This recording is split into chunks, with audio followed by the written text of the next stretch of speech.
Hey, everybody, what's up? Let me know if you can hear me. I'm going to go ahead and turn this on. I see some of you in the house already. There's William, Insomniac, Jose in the house. Um, there you go. There you go. I got to catch up too. Yo, MFers, what's up, Brian? Last movie standing. There's 4K Tent Revival.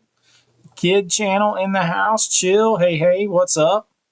Give everybody a minute or two to get in here. I see Carrie. I see Sith. We got some stuff to talk about. I was going to tell you, it ain't all sunshine and rainbows. The scream and shout factory is a very scary thing, and it's pretty much gone as we know it. What's up, Donnie? I don't have any more of those creature feature Blu-rays. I got to press more. All that I had was left over from where I'd had them pressed to go to, like when I was a guest at the Days of the Dead and other horror conventions where I was signing and selling them. So until I get some more pressed, I get some more. I don't have any.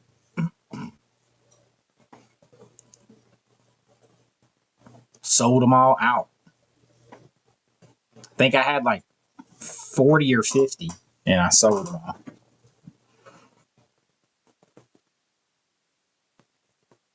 What's up, Derek? Jeff, what's up? Hot Mike? Gory Tiger in the house? Your daughters and I have gone through some already. Oh, you like Dog Soldiers? Yeah, I like Dog Soldiers a lot.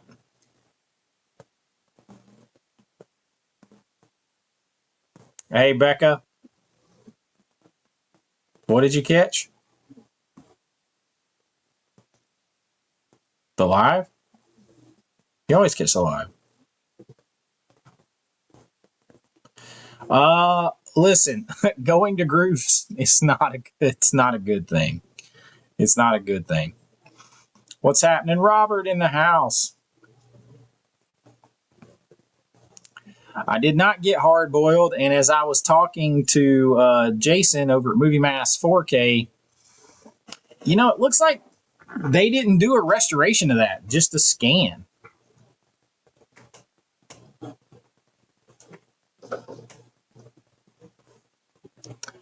I don't know how to speak any Portuguese. Yeah, not a fan. But I think that's the least of the problems. No,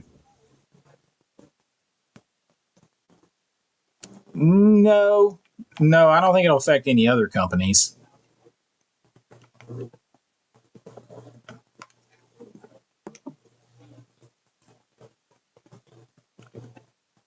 Ouch. All right, I got to get some stuff pulled up over here for us to look at. So,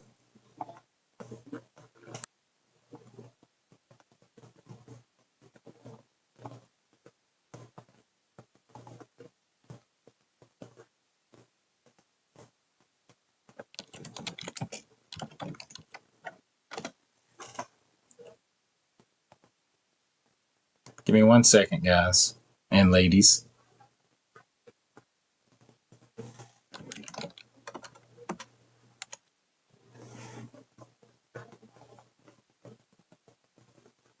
Well, that won't work, will it?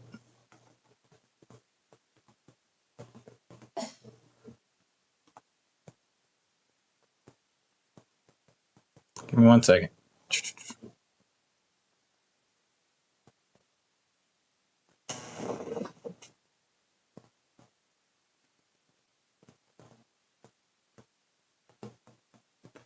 Well, I'm trying to figure out how to show you this without showing you everyone.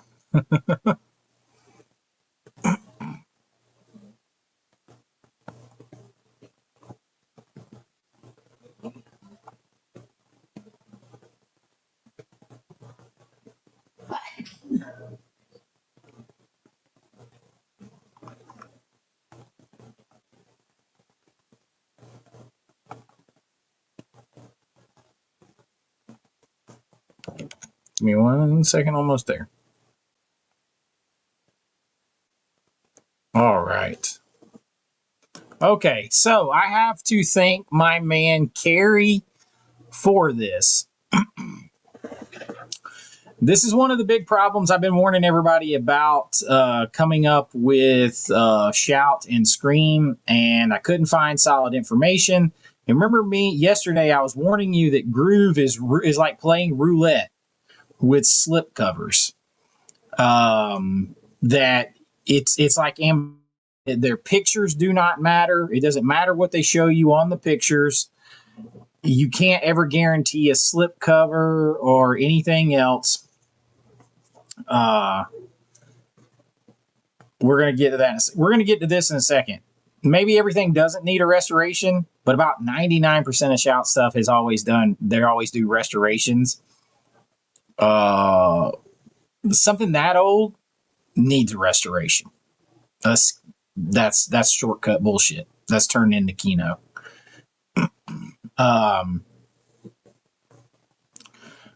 But here we go. So I want to thank my man Carrie for sending me this, because based on me talking about that yesterday and him wondering, he went out and asked Groove and Scream Factory, what's up? And here is the deal. You're not going to have anything to worry about getting damaged, man. You're not going to have anything to worry about getting damaged.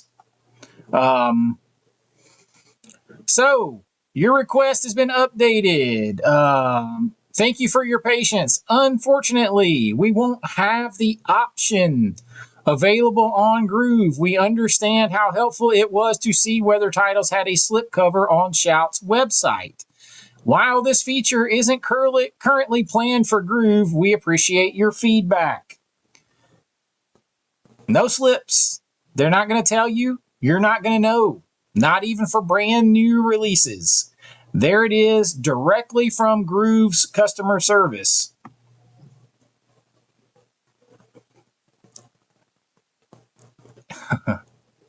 Okay. Matthew, let me explain what we're talking about here.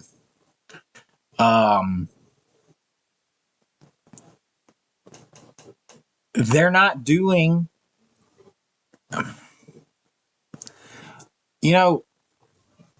there are people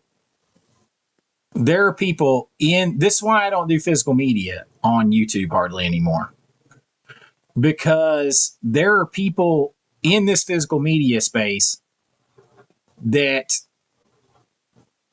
talk out their asses, just plain and simple. They don't look up things first. They don't do any research. They don't put two and two together. They just slap something on a thumbnail so that everybody clicks it, and then they say half-baked stuff, and people run around thinking that's the truth. That's part of what got us here already with Scream Factory, one of the biggest 4K producers out there, gone as we know it. And here is the further information that, what's up, Why So Bluetooth? Shout, listen, so Shout is pretty much done. So another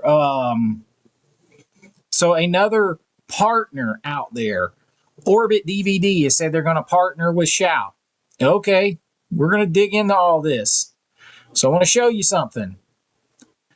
So just a couple of months ago, we got before shit really started hitting the fan, we got Black Sunday. Notice what it says? With slip. Notice what else it says down here?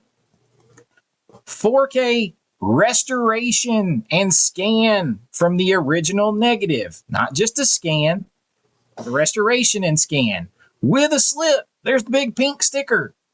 Okay. Now we know we're not getting slips from Groove. We can't be for sure we're getting any kind of slip from Groove. And to add to that, Here's Bullet in the Head on Orbit. See what's not there? No slip.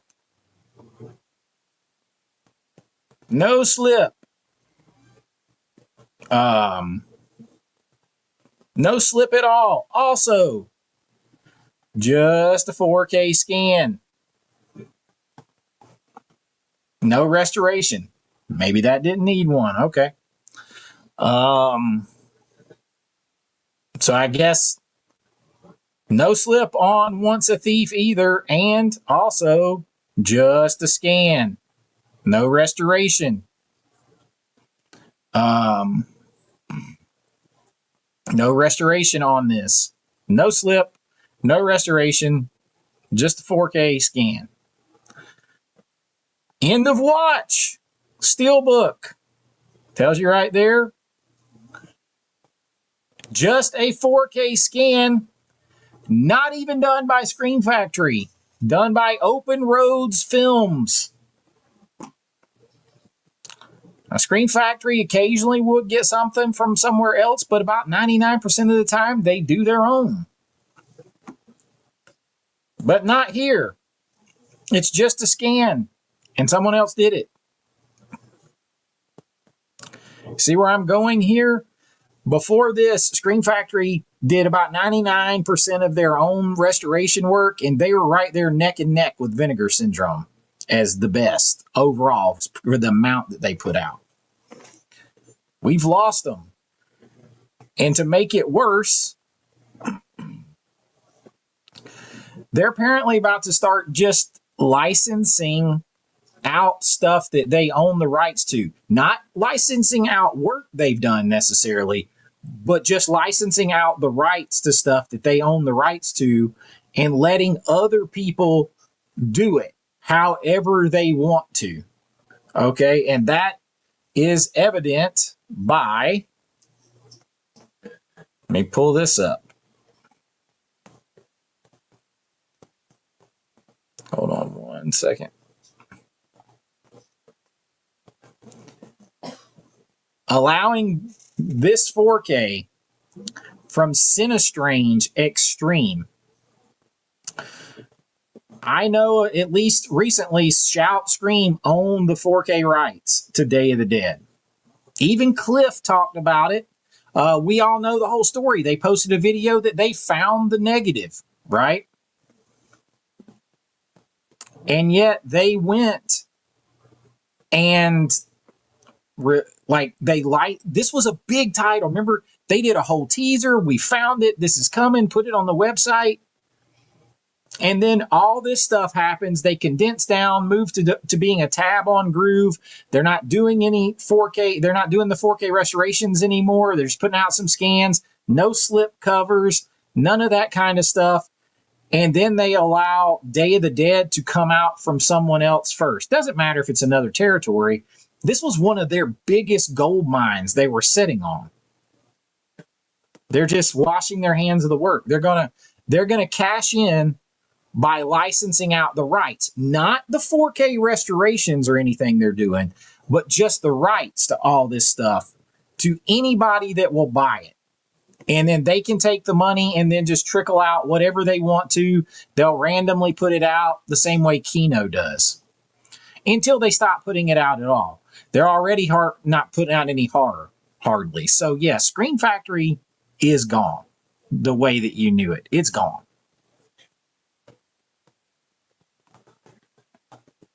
That's it. 4K scan, no restorations, limited extras. Now, not even any slips. At least Kino, you might get a slip for the first couple of weeks. Now that's just gone.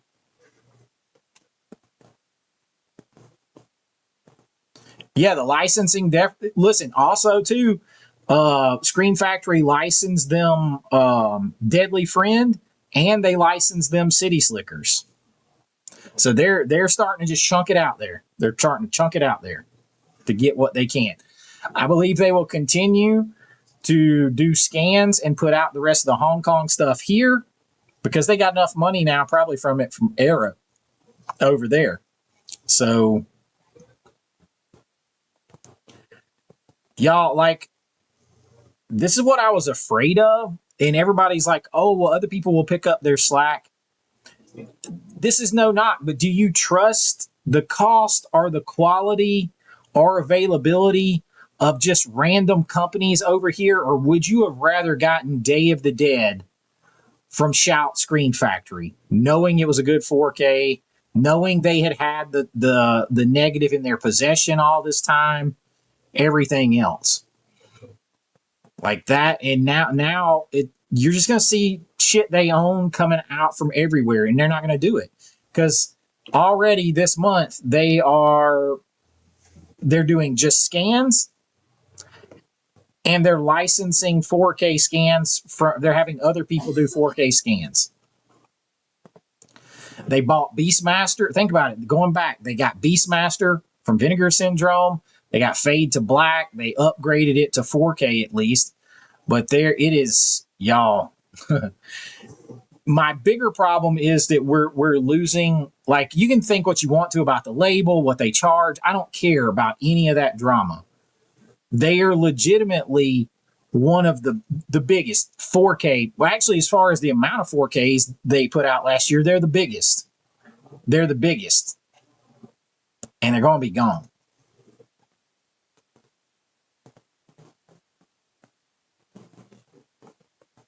At best. I mean, at best. Because now, like, we see that these new movies, even on Orbit DVD, they're not even coming with slip covers. They're not even coming with the slip covers.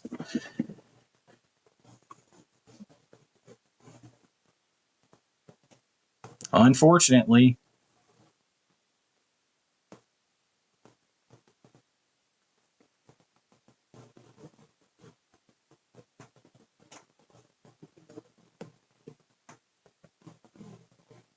There you go. See, they're not doing anything. And you just go back to just stuff that they started earlier this year before all this happened. They were still restoring their stuff, still working it. And now it's gone. So, I mean, while some people are out here, it's like the pot. You know the story when you put the frog in the pot of cool water and you turn the heat on, and he'll sit there till he boils to death. Whereas if you dropped him in the hot water, he would jump out. There's a lot of physical media YouTubers out here. They're the pot. They're the frog in the pot. And the water is starting to boil, and they don't even realize it. And they ain't going to realize it. And all the bitching and complaining helped get us, unfortunately, to this point. And now you're trying to be like, oh, it's not so bad. The biggest 4K producer in the game has been reduced to a tab, Groove's website, and they're not restoring stuff. They're licensing out stuff.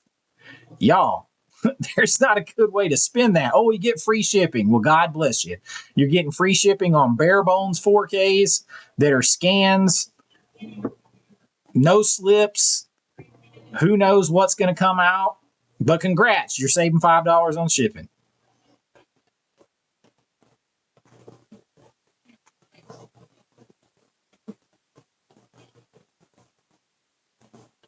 I mean, I hope so.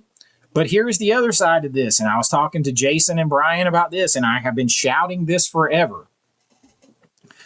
There's only a few there's not that many external 4K restoration houses that everybody uses, right?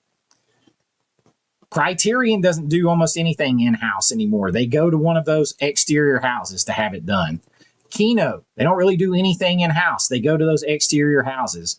Arrow goes to those exterior houses or acquires stuff for about 25 to 30% of their releases.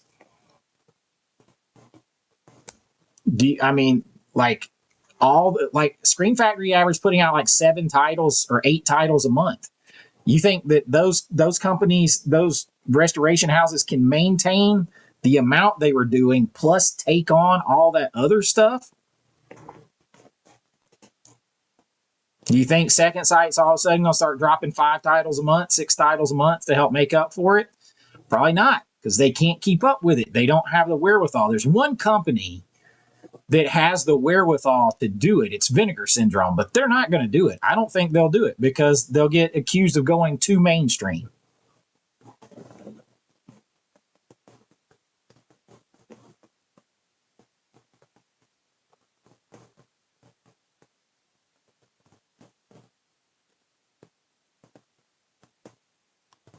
Scalpers probably will be all over it.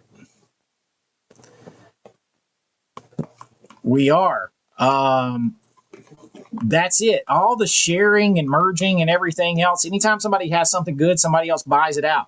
Why a big company wants to buy Shout or merge with Shout Screen, but they don't want to be in physical media makes no sense to me. Because don't tell me about streaming, because it was just reported yesterday another streaming service is about to go under. Peacock lost another $287 million in the most recent quarter, and they did not gain one single solitary new subscriber overall by loss and gains. They did not go up one single subscriber. And that's owned by like NBC Universal or whatever, Comcast. Like, how do these people keep losing 200, 300, 400, 500 million dollars a quarter? This must be the biggest money laundering thing ever, must be what streaming is. I appreciate that, my friend. I appreciate that.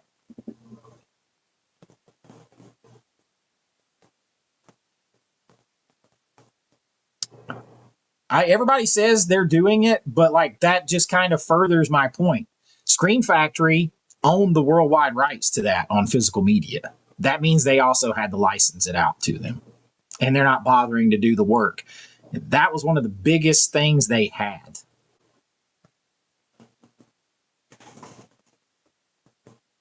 That's what we're all talking about here, man.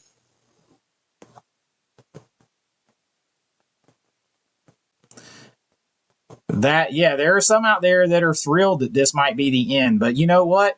That being excited is going to last about 5 minutes until they realize there goes a shitload of their content because they don't have them to bang around on anymore.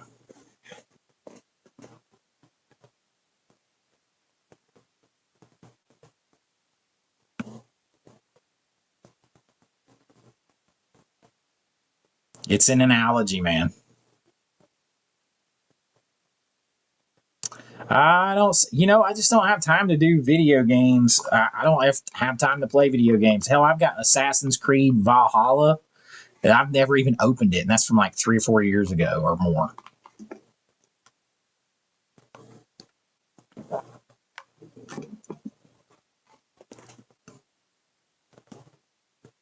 That's it. They're running with it for clickbait now. Anything they can slap the Screen Factory thing on.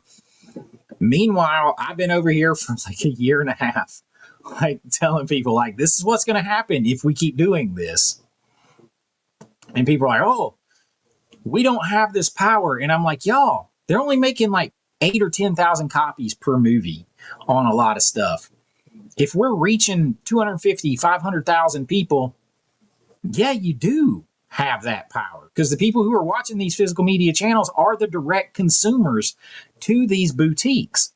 So if you even get 1%, 5%, 10% of people and you sway their opinion negative, you can cripple a small business. They even emailed you and told you. Yes, that's Richard over there. And I've told everybody this. They even emailed me and told me that. Like,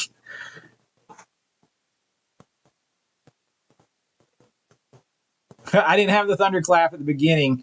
So I keep kind of toying with that. I think I'm going to do the thunderclap just at the beginning of like the horror centered videos. And then like my documentary essay videos are probably might start opening with like a 35 millimeter camera turning on, like just kind of mixing it up a little bit.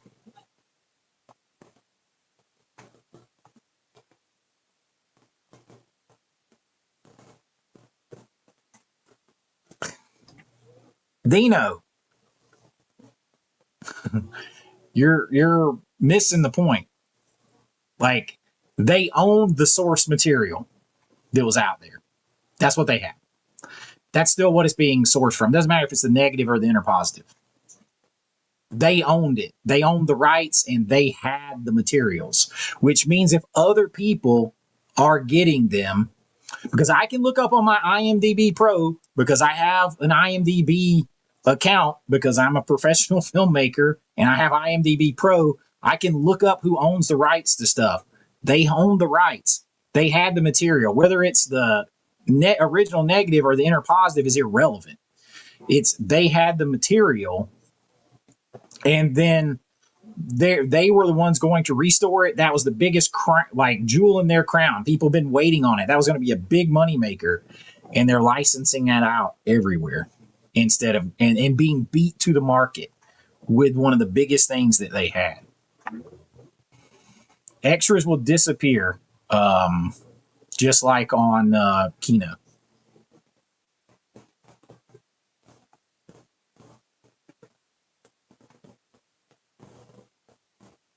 This is a huge, I mean, there's always things that go, I'm not going to say that's all that caused it. There's a lot, but like, let's say you're consistently losing money over the past couple of years because of that. This is what I don't like. There's self-fulfilling prophecy to some of this stuff. So a lot of people say, well, yeah, but they're re-releasing stuff. So when I talk to them, and then this makes total sense, right? Because this happened to me.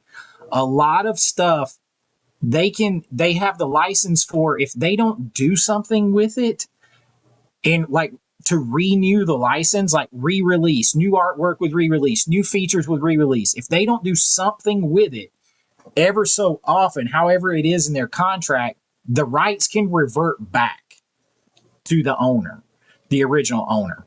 So they need to put them out again to renew their license. That happened to me with my movie Perdition. It was released as Perdition. They weren't doing anything with it. They re-released it as Hollywood Nightmare in a new package, and so that renewed the rights on me for 7 years, where I couldn't get it back. So that by re-releasing stuff, they are keeping the license active on things. That's number one. Number two, they can then also get capital on something that they already own, that they've already invested a bunch of money in. They can make more money on it back. They can generate more revenue that they can then take and acquire new licenses for you.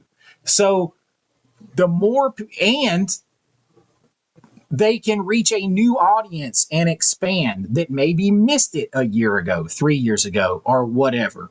And so now they can expand and reach a new audience. So now they have more money to bring you more things. And instead, we just got people crying, stamping their feet that they already have it and they don't want it. So don't buy from them. They suck and everything else. And any new people coming in who they need to reach, they're like, man, that cool guy on YouTube, he says they suck. I wouldn't buy from them. Like I'm just learning. I'm not going to buy from them. He says they suck.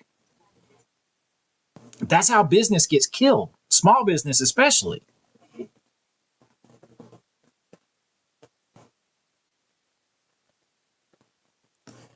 No way, man. I worked doing that. I worked in that a little bit for months, not even a year, learning some of that stuff. I want no part of that.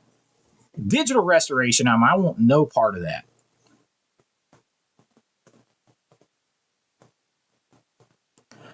No Time Cop 4K, no Time Cop release that I know of has ever had any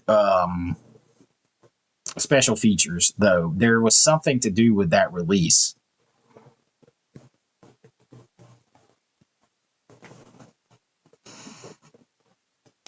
I'm sure that hurt. It definitely hurt.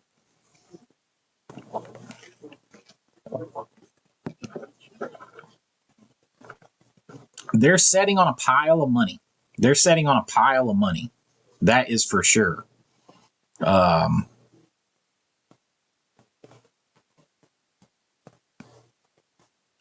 Hold on 1 second here.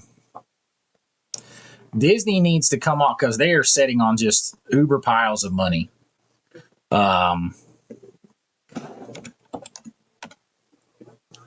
Let's see.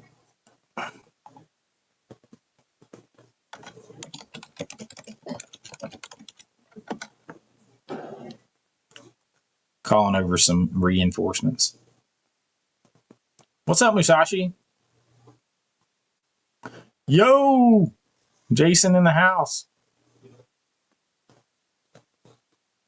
It 100% is. Like, you just lost the biggest 4K producer as far as volume.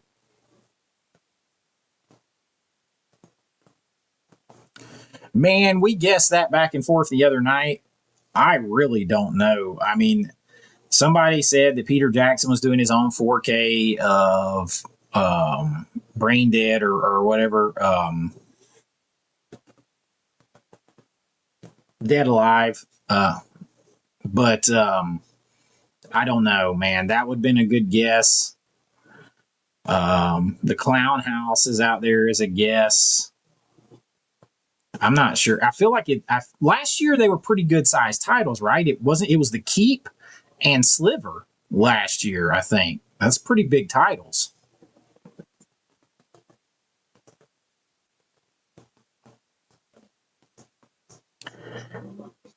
Well, I mean, now, like, you know, the one big company out there that is like a favorite target now, the only one that's left is Vinegar Syndrome. They're also the only ones that could come and save us. I would also like to point out to you guys real quick. I think I pointed this out on the other live. Remember me saying there could be all kinds of little small repercussions if the biggest one falls? You guys notice how Groove, when this happened, went from 20% off your first purchase to 15%? I mean, it's just a little small thing. But look, man, I saw this happen years ago with Disney World. We're theme park. We like to go to the theme parks. I met my wife at the theme park. And years ago, they started something that used to be free, fast passes for rides.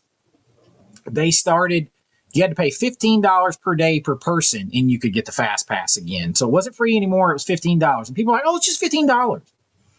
It's not a big deal. It's just $15. Then it went up to $20 or $25. Then it went up to based on which park you were at. Then it went up to a surge pricing, a sliding scale of prices. And so now it averages like $30 a day per person. And sometimes it's way more than that. But hey, everybody was all over me. You know what you're talking about, Chase? It's only $15. That's where it starts. Just like this, no slip covers, just scans, licensing stuff out without doing it themselves. Groove goes from 20% to 15% off your orders. Just that, right? It's not a big deal. It's not a big deal. Man, it's a slippery slope. One thing goes to the other.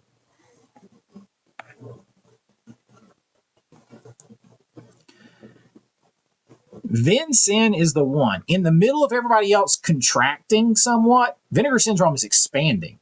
They're getting more locations, more warehouses, more restoration people, all that kind of stuff. Oh, we got Brian joining us. What's up, man? Let me get my earphones on. Yeah, okay. Yeah. You hear me? Yeah, let me turn this off. Hold on one second.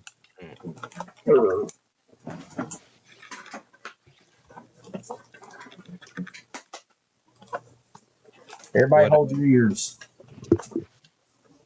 Hold on to your butts. Hold on to your...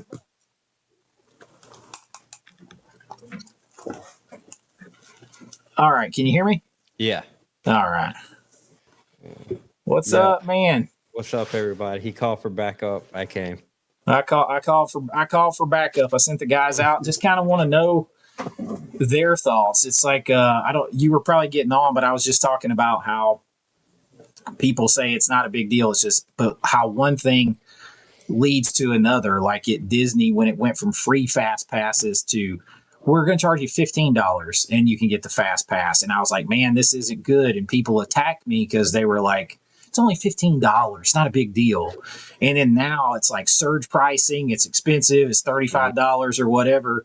You get this and it's like, Well, you're getting free shipping, so it's not a big deal. But you're not getting slip covers anymore.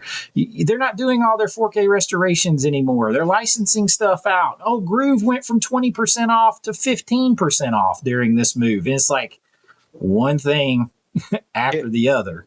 Here's the thing, I've told you this. I've never had the best experience with Groove when it came to with steelbooks, and a lot of people got on me in my comments when I said that in a video, and they're like, no, they changed. I'm like, well, I guess I got to order 5 or 6 steelbooks next time, and then put it in a box, because the last steelbook I ordered came in a bubble wrapper from Groove.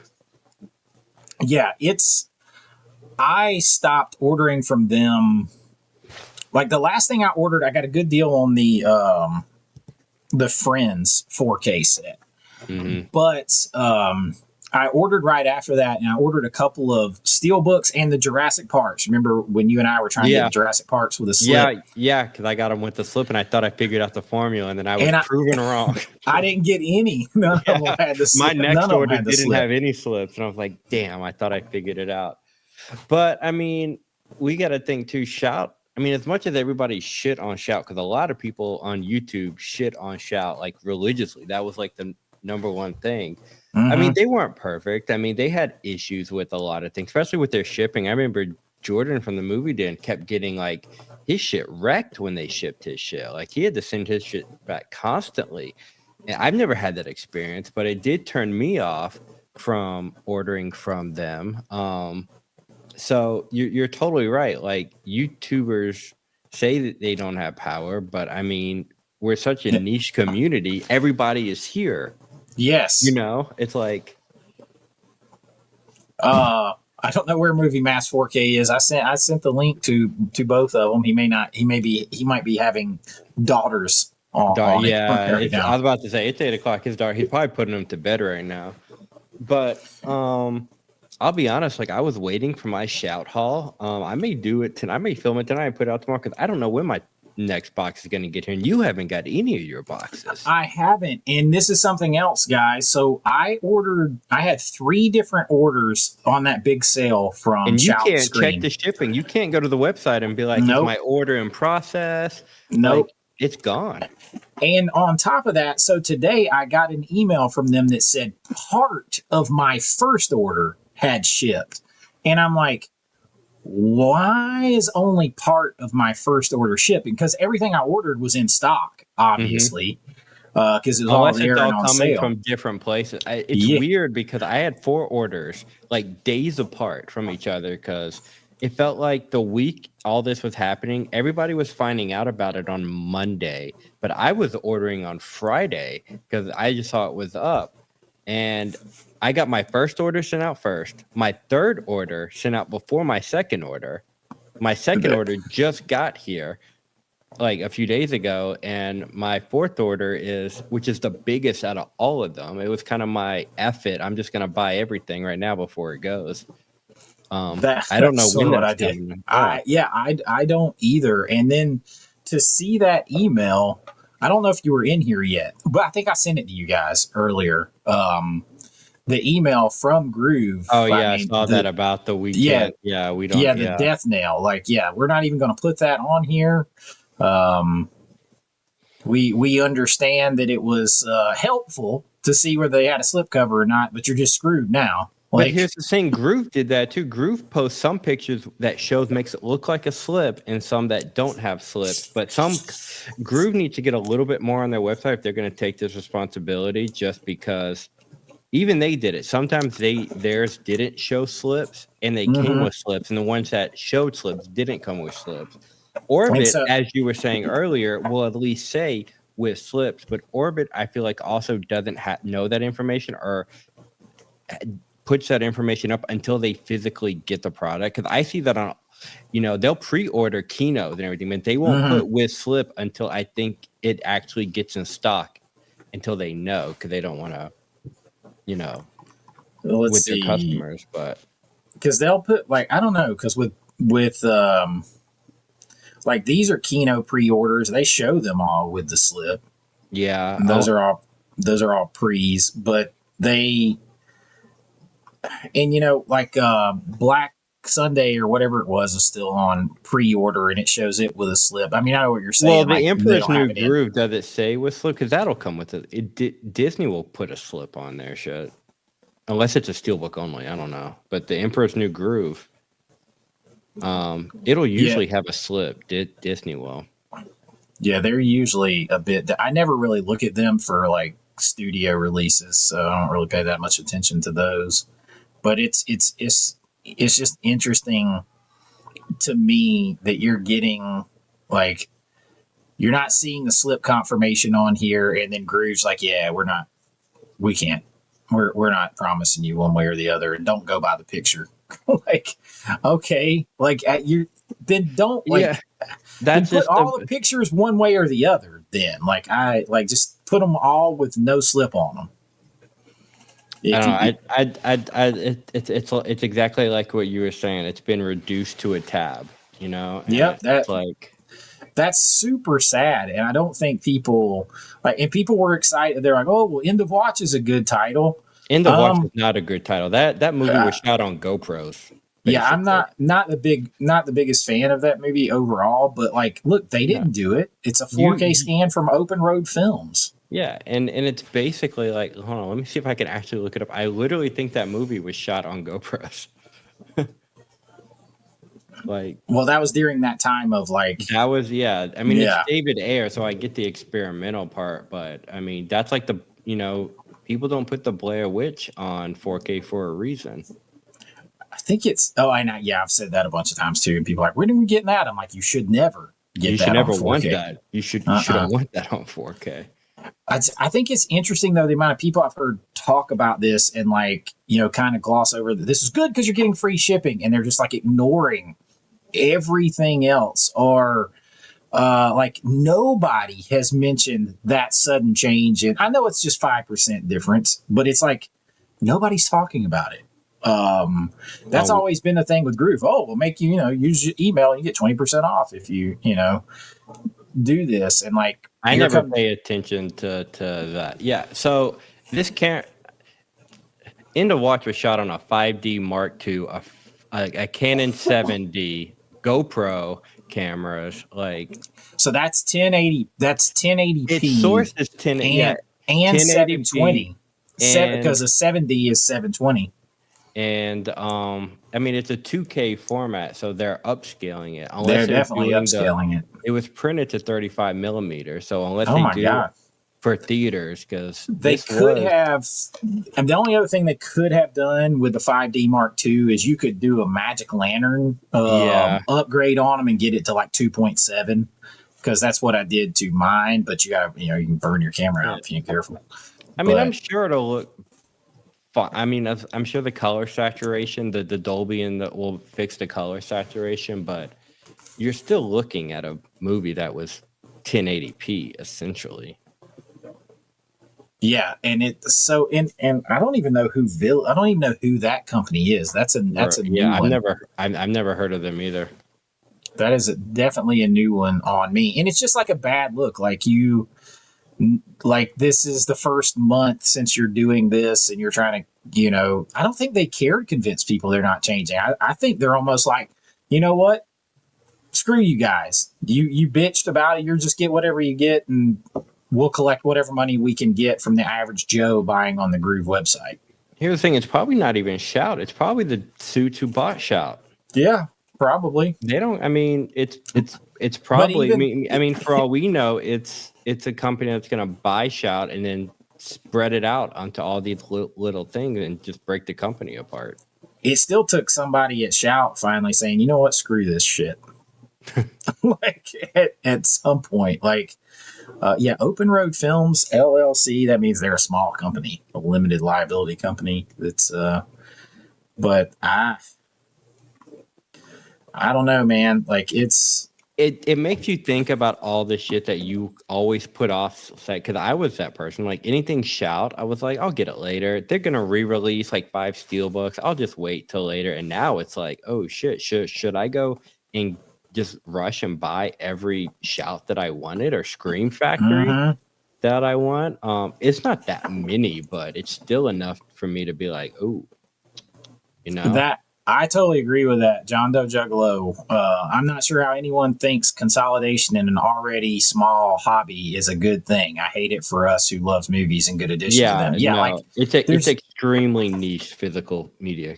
and having it consolidated down more and having more things stripped away from you is not good. It's not. I don't care how you spin it. Like you're okay, so you're happy that it's just like all on this website and you can go to this tab, like okay. And I agree with you with the whole, you can't just put this on streaming because Disney bowed out of physical media for streaming. They're back. Best Buy bowed out of physical media. Their websites, aren't they selling it back on their website again? Yeah. So everybody who kind of was like dismissed it is slowly coming back, not in full force, but they're kind of like tinkering their foot back in it. That's it. And Sitha Brick, you're right. It's not just the initial listeners when people are it's okay. Like fair criticism is okay. I'm not saying you got to be Pollyanna, sunshine and rainbows, because I'm not. I went after Scream Factory when they got rid of the butt squeeze on that movie. I went after them so hard. And guess what? That movie just got added to Tubi and the butt squeeze is on it. How's the restoration though? Is it the old one? It's the old one. Yeah. But the butt squeeze is there. But he's right. That person tells somebody, they tell 10 more people, and people who hear something negative or have a negative experience always shout louder and tell more people than people that have a positive one. Unfortunately, that's how that goes. Here's the thing, like all these YouTubers who are basically like, I have no power, nobody listens to me. Dude, I'm a very small channel, and I have people who message me, should I buy this? Should I get this? And I'm like, I don't know. Me too. But it's like people look to other people, no matter how big or small you are, and that impacts something. I mean, all of a sudden, everybody's oh, poor shout, poor. I'm like, guys, y'all were bringing this on yourselves for so long. Like, be careful what you wish for. You put that energy out into the universe, and this is what we get now, a groove tab. Yeah, I'm not sure how this is like better, or like anybody thinks this is better organized than the shout. No, I go to Groove for one reason: 3 for 30. Yeah, and I don't even really, Well, and that's the thing too. If they're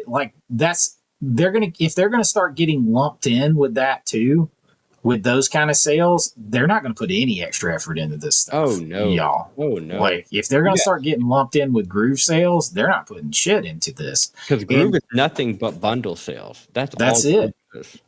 And if also, I think I heard somebody saying, well, we don't really get monthly releases from Shout, which I did not understand. Like, yeah, everybody waited on the monthly releases from Arrow, Shout, Scream, and like Criterion and Vinegar Syndrome. Kino, everybody stopped paying attention to because they're just so they're not reliable. They don't do that. Yeah. But like Shout, they're consistent every month. Like it might be within a day or two, but they're consistent. They just usually got leaked out by somebody early. But hell, most of the stuff does. Now it's just gonna appear whenever. Very, very Kino-like.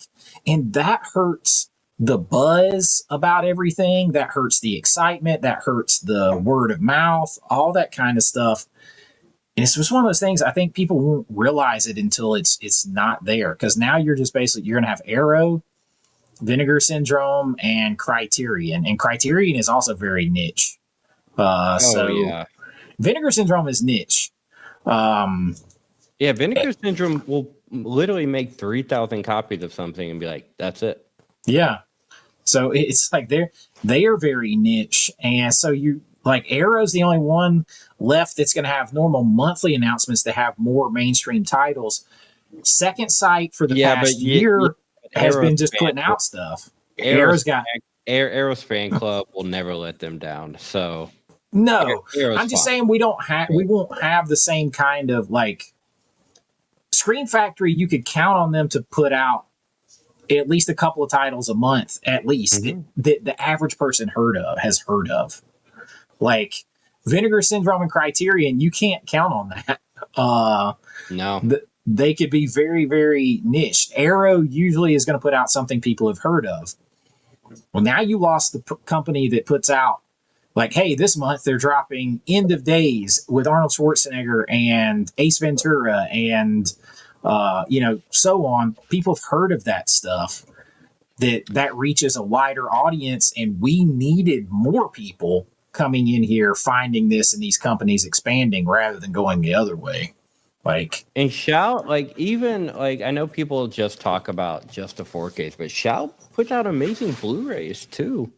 Yeah. I mean, whether or not they'll put 4K transfers. Like, I don't even know if it'll come in, but on my last order, I bought the Core on Blu-ray. It's got a 4K, but the 4K like double, and I was like, this is still a 4K scan on Blu-ray for sale. I'm just gonna get this right now.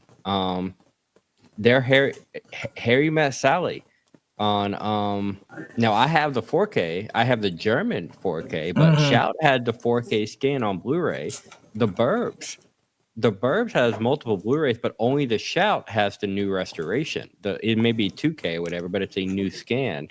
Yeah, I actually bought they had Blu-rays powerful too. Blu-rays. Yeah, they had some powerful Blu-rays. I almost got City Slickers from them, but I saw it was like a 2K scan or a 4K scan, so I figured, it'll become the 4K.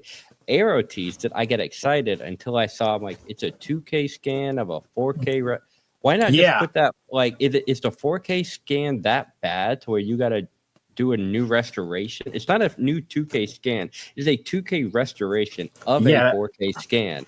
So how bad is that 4K scan? I don't know, because I have that Blu-ray and I from Shout and thought it looked great. So I for a Blu-ray, I thought, man, when this comes to 4K, it's going to leap off the screen. So that's why I called. Shout has both of them. So you can have like the collective Shout bundle 1 and 2, Curly's Gold together, but we don't know if Arrow's going to do like the sequel. That's why I called Arrow. That's why I said they were lazy this month, because I saw and had the City Slickers and I was like, y'all did that? You could have done the 4K. It's set the 4K. It exists already. Like, there's a scan that exists already. I don't know if I would call it lazy, only because they did a restoration. I would call it cost cutting. I would call it, maybe not lazy, it's not the right word I would use, but I would call it cheap. I would just call it a cheap, like, workaround, which may construe to lazy. Yeah, well, it's still, it's a cut. It's because I go back to Cliff telling CHH that a lot of times we just get stuff as is, spruce it up a little bit and put it out there so that it saves us money and we make a profit. And I'm thinking, but don't do that on stuff that's look, I would be more okay if you did that with a 4K that was out there. Like, you got a 4K, you added some features to it and re-released it. I'm not great with that, but at least you did that. But damn, don't take a 12-year-old Blu-ray and just Blu-ray it again. Like, yeah, I see, but I had that problem with Kino too. But with Kino, I understood the re-release, because they did that with Bobby Joe and the Outlaw. It was it already had a Blu-ray, and then they re-released it on Blu-ray for the Kino Cult. Didn't really do anything to it. They put it from a 25 to a 50, but I side by side, and there's no, like, they didn't do anything to it. But it was out of print. So I get bringing something back into print, but you could have done something a little bit more to it, I think. Well, Kino also has a bad track record of it doesn't have an in-print Blu-ray, so we're going to get the Blu-ray out there first, collect what we can get off of that, and then in 6 months we're going to put the 4K out, or a year we're going to put the 4K out. They've got a little track record. Does Kino do that? I know Criterion does that for sure. Yeah, Criterion does it. Kino will do it. Arrow's starting to do it. They're starting to do it because their back catalog, if they still have it now. I feel like Arrow's going to run into the issue where they might start playing dirty pool because they lost Society, and we know from that interview he was not happy about losing. Yeah, he was whether not Society happy. Or Reanimator. He was unhappy. They weren't happy about Reanimator at all, and then he said they flat out also lost Society, and they had it too. So, they had a Blu-ray for both of them. B-Maga, I don't think we're getting any more slipcovers from them, probably. and you cannot get forget the alternate custom slipcovers from them. I don't think Dude, you're getting honestly, any. I think that's a dumb business strategy. 2 slipcovers with 1 movie. Because I got that recently with Land of the Dead, and I'm like, with the posters, cool, but the second slip with 1 movie, you got to pick and choose. I prefer the method of like more Arrow, where it's like you get one or the other. Here are 2 alternates, and maybe one will sell out and one will be more limited. But 2 for 1, I never understood that personally. Now, my big knock. See, I don't mind Arrow doing 2 separate 4Ks. Like you got to buy the whole 4K to get 2 different boxes. What I don't like is they do not. They're like the only one that doesn't give you the damn Blu-ray with the 4K. Everybody else does. I don't like that either. Hey, Becca, I don't like that either. The whole one Look who's or with the us. other. Brian, you were totally right. I was putting a daughter to sleep as you were saying that. You're probably putting his daughter to sleep. I was like, I'm laying there. She's like falling asleep. I'm like, I'll come. I'm coming, guys. I'm coming. Also, like the back. Oh, there we go. I got out with the new and in with the old, because Halloween is over. Halloween is over. I'm retiring my Halloween koozie till next year, buddy, and I'm bringing back the. Look at that. Koozie. Yeah. So I feel like we're the Bash Brothers making our appearance at the end, or you are in at the end of D2 The Mighty Ducks when he comes back. Yeah. Dean Portman. Dean Portman is acknowledged, in the back. No, D3 when he got a scholarship. Yeah. He comes walking in reading his scholarship. Yeah. Yeah, man, I am psyched, and Ignite, I've talked to them a couple times behind the scenes. They're super nice. They're super small. It's basically the equivalent of the 3 of us having a place like that's doing this. And so I support that. And here's the other things about to happen, guys. And you're already seeing it a little bit. You saw it with Dogma. And I know behind the scenes there was some issues with Reanimator. You're about to see some of these people start cracking down on, okay, we licensed you that movie for that territory. You ain't selling it over here. I feel like that. Because I kind of followed that story a little bit when it came out. So a woman bought that from Harvey Weinstein for $5 million. And basically told Kevin, we want you involved. So it's not really a Kevin Smith thing. It's more, I think it's stupid, and you're restricting sales when those would sell even more if you just let other overseas people buy it. But like I said, that's owned so independently right now. But if they sell, like if I sell Umbrella the license, I've already made all the money I'm going to make from that license. It doesn't matter if they sell 20 million in Australia. I've made all the money I'm going to make. The way I make more money is now to sell that license over here too. So if you're already selling, if you took your license for over there and you're selling it over here, I can't sell my license over here. You cheapen and devalue it over here. Right. That's why it doesn't make a lot of sense, the timing of a few of these. Like you mentioned Ignite with Reanimator, and if they're going to license the 4K rights out for another territory because it's just it's too much startup or whatever to get going over there and actually like do your business over there, that makes sense. But we all also know that 4K is borderless, right? It's not locked in the way the Blu-ray once was and DVD was as well. So if I know that, and of course I would know that if I was an executive, I was making decisions at Ignite or some other such boutique. Lionsgate Limited is the other one that I'm thinking of, because they're licensing Dogma out for an Australian release. And if I'm Ignite and I'm getting burned by these douchebags, I'm like, well, what? I'm thinking I got to be going into a meeting thinking we are going to license a product out to another territory so that we can make money from that licensing as well. But we're going to have to institute a buffer. Like I need a year before I can license this out to some other territory. This thing's got to be like, we got to drop Dogma in the United States on 4K and then have other people importing the US version Australians got to be buying our book, not the other way around. Not Yes. let them release it the same month in Australia, because you're shooting yourself in the foot, like with Ignite, where they're kind of getting backstabbed by these companies, because people are like, we're happy to import. I'm happy to buy an Aero 4K from the UK, like the good, the bad, and the ugly. I'm happy to do that. It's not a problem.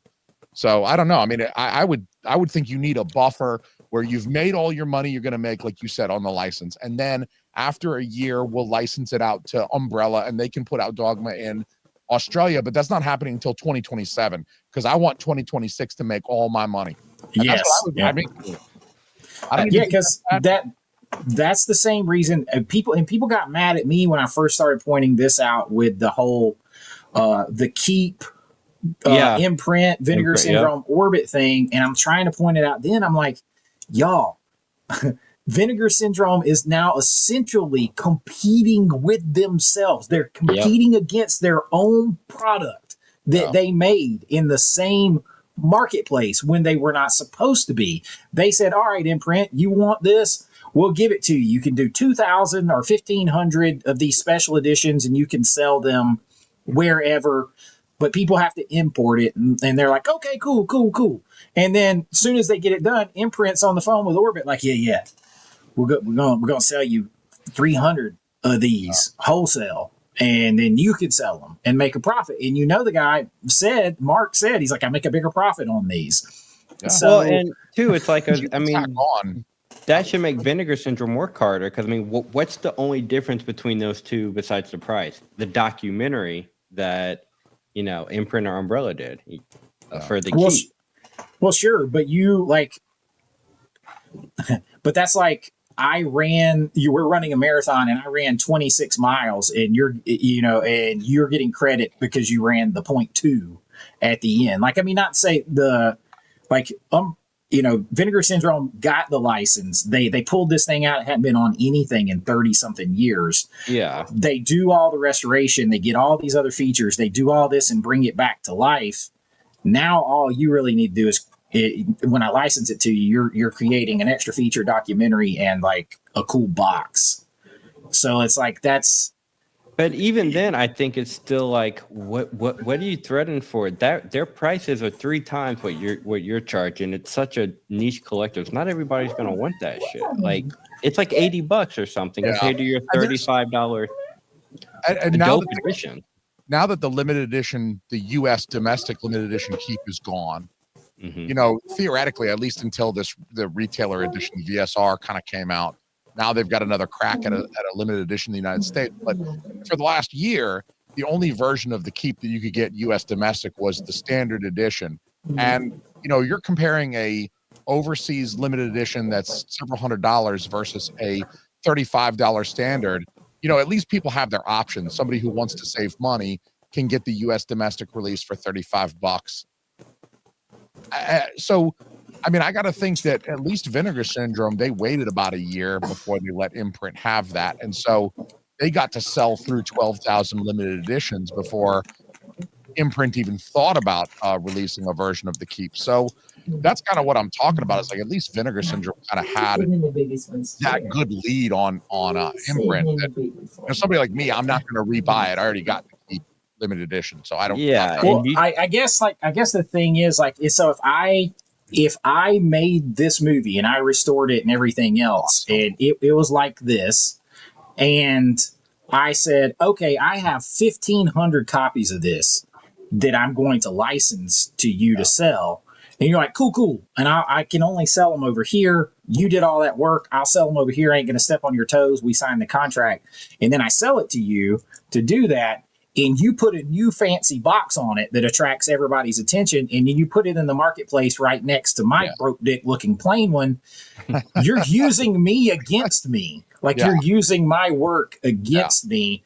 And then in the end, the reason they had to back off is that the contracts are contracts. Like, whether it's okay, like whether it's a time frame or whatever, like, contracts exist for a reason. What I don't like now, like I was told, well, Vinegar Syndrome was able to put their foot down because they got the power and they got some money and they're bigger than Imprint.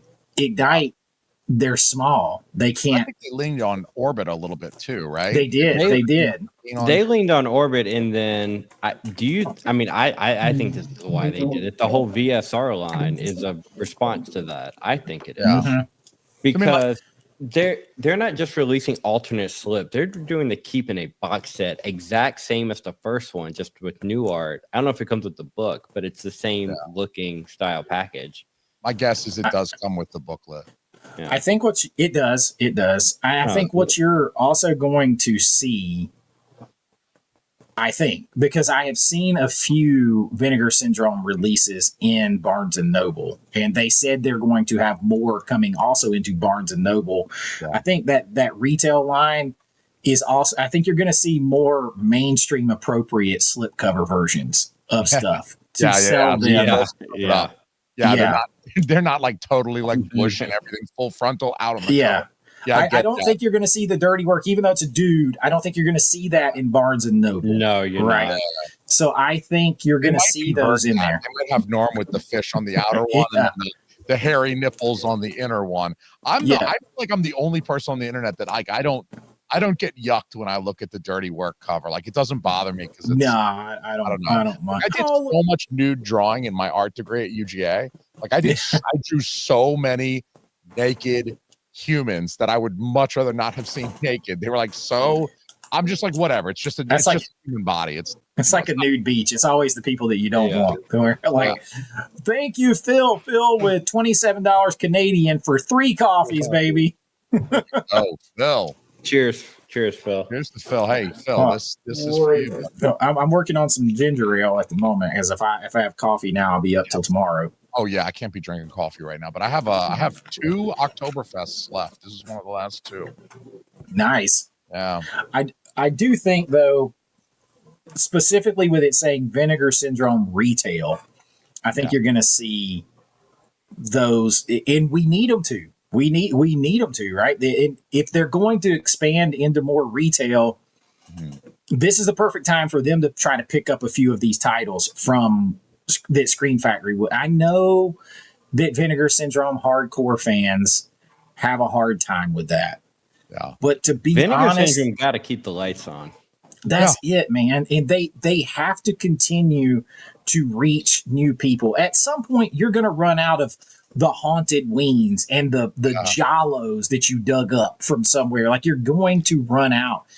When there's all these other like 80s US B horror movies or action movies that are setting here around that you could be putting out. Like this is the time. You're going in, trying to go a little mainstream with a retail line. You're expanding. They've got a new warehouse. They've got a couple new storefronts, all this kind of stuff. You're getting into Barnes & Noble. Screen Factory's backing out. Swoop in and get some of those. Like they're the only people that I see that have like now don't get me wrong, Criterion has the money, but they got the money. They've been around forever. But they don't do most of their own stuff anymore. And I got a feeling a lot of the titles they would look at the Screen Factory have, and they'd be like, end of days ain't in the Criterion collection. You know, I could see Criterion looking at the Shout Selects. There are some films in the Shout Selects.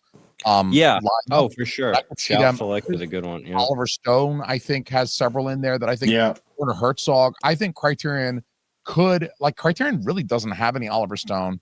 I don't believe they've got any. They have the documentary about Werner Herzog, but it's not a Werner Herzog directed one. So it's the one that was like The Burden of Dreams. It's a documentary about him making film, but it's not. I mean, it's about him, but it's not like his work. So I don't know. I can see Criterion picking up some of the Shout Select stuff so that they can like expand their lineup and include directors that are prominent, like Herzog, like Oliver Stone, which is kind of surprising that they don't have any already. Well, want to be a well-rounded collection of at least House Party's in the Criterion collection now. That's what I'm saying. Martin Lawrence Criterion. Is anything too good for Criterion now? They got I would definitely argue that for sure. I think like they needed some points in a certain they needed some points for that feels like, I mean, if you're bringing, I love House Party, Yeah. But when you're bringing House Party into Criterion, I just don't think it fits with Criterion. Like that's an era. I don't. Yeah, I that's don't terrible. see anything like specifically groundbreaking. I could have seen Friday in Criterion over House Party, to be honest. Honestly, I could see. I'm not even gonna lie. I could totally see that too. But they could have dug even deeper. Boys in the Hood, Menace to Society. They got Menace to Society. Oh, So do, like, oh, then- do, oh, yeah, do they have it? Okay, I didn't know. Yeah, They got Malcolm X. They got Menace yeah. to They Society. they They got Deep Cover. So I feel Boys like in the Hood should be there. I have Boys been in the writing Hood a video. definitely be a Criterion. I've been writing a video for a couple of weeks that I've been putting off recording and releasing because of Halloween and the spook. I didn't want to get into it then, but I think, you know, the Criterion 50% off sale about to be in for November. This could be a perfect time to release it, but it's about kind of how Criterion has been branching out in more recent years, you know, compared to 20 years ago when it was all French shit and Akira Kurosawa. And it feels like nowadays they're willing to look at like a Deep Cover, a House Party. And so there's kind of a new strain. And so my video, I'm going to pull out some examples of that and try to like, I hope you got. I'm gonna get you, define it. sucker, in there. I'm going to Where get you like yeah. where is American History X from them? Where is Higher Learning from them? Where like, Higher there's- Learning would be a great Criterion. Oh my god, that would be a great Criterion. What's the one Thank with you, John Becca. Thank you, Becca. That's true. Like Ace Ventura, I think is a shout select. It is But, like a shout. they had JFK. Like I could have seen JFK. I could see Alex. The problem is Screen Factory vomited out a shit ton of Oliver Stone stuff this year. Like yeah, they tons did. of it. And they're When all Harry full Met restorations. Yeah, When Harry Yeah, Met Sally. When Harry Met Sally could be a hell. I would say a Walk to Remember at this point could be a Criterion. Damn, I hope I don't get any Nicholas Sparks. I'm sitting here. I always forget that's Nicholas Sparks. I still think there should be some. There should be some more Carpenter. There should be some Carpenter in there in the There's no Criterion Carpenter collection. in there, right? No. That How's seems there? weird. Is there no Spielberg either?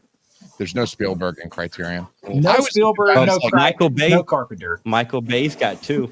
Michael Bay's got two. I always looked at it like Criterion would do Spielberg if they could do Spielberg. Like, there's Yeah, no I he's- think I see he that would be too. a master- Yeah. so, like, can you imagine you put a Criterion Collection version of ET out? Like, that wouldn't go gangbusters. That thing would sell.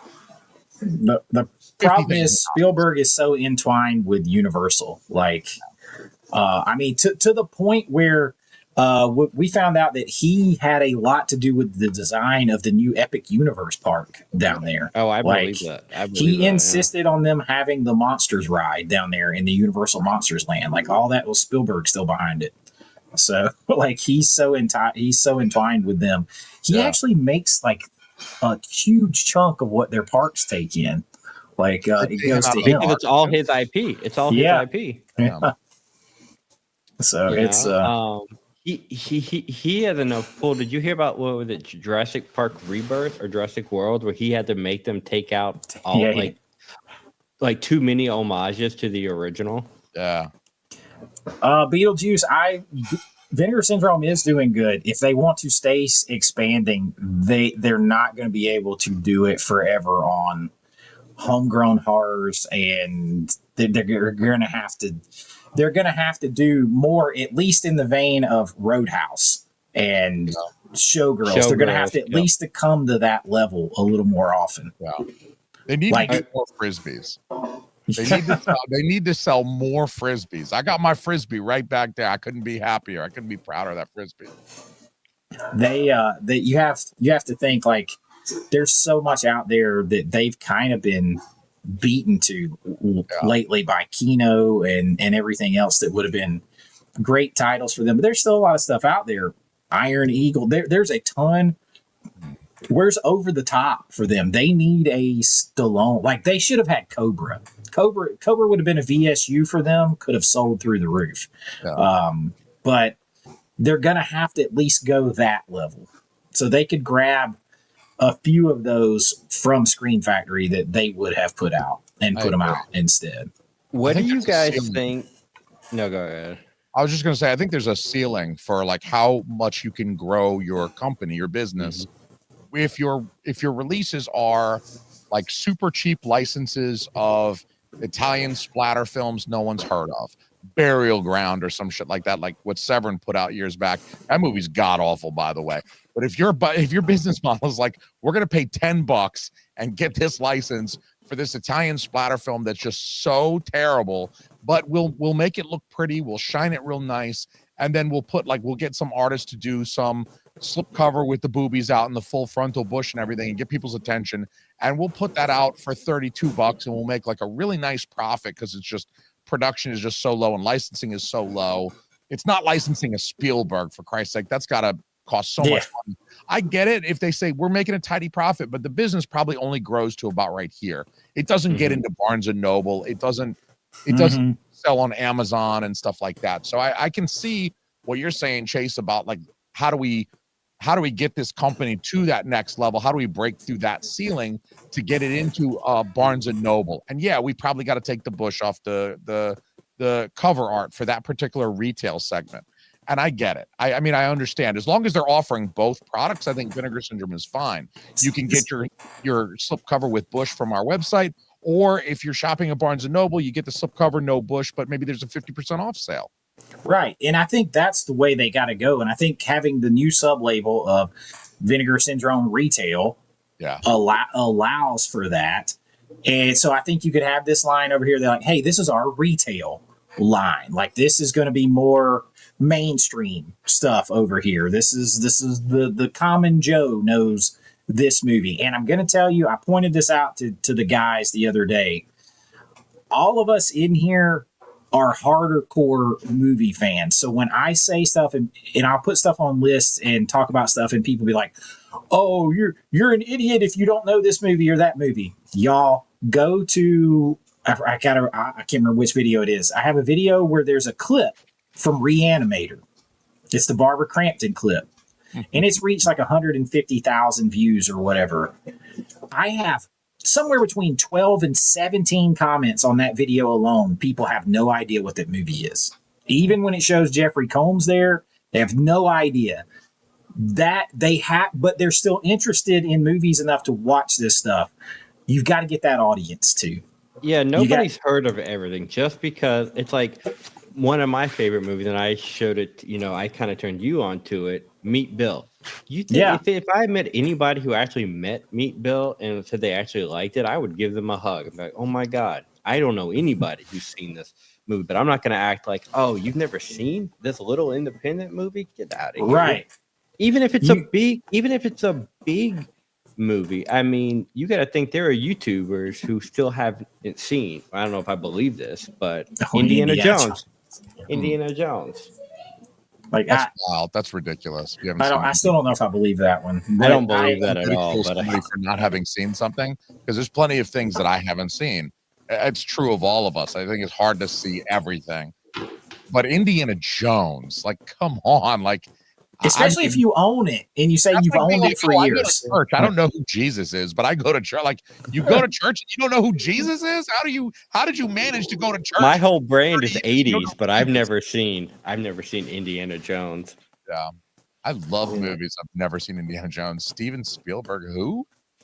Do y'all think what do y'all think's gonna happen with Scream and Shout Factory when it comes to other retailers like Bull Moose, Movie Trading Company? Because I don't buy direct from the website. This is my second time. Like, this whole sale was my second time ever buying from the website. I go to the location, I look at the slip, it's in nice condition.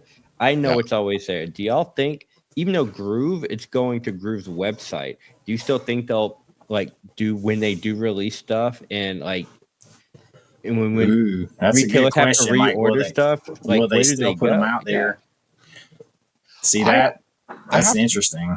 I have to believe that we're still going to see them at our retail locations. I would hope so. Yeah.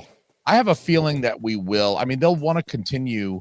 That feels like a no-brainer. Like, it's one thing to kind of move your web store over from like, I'm taking care of this to I'm going to outsource this to Groove.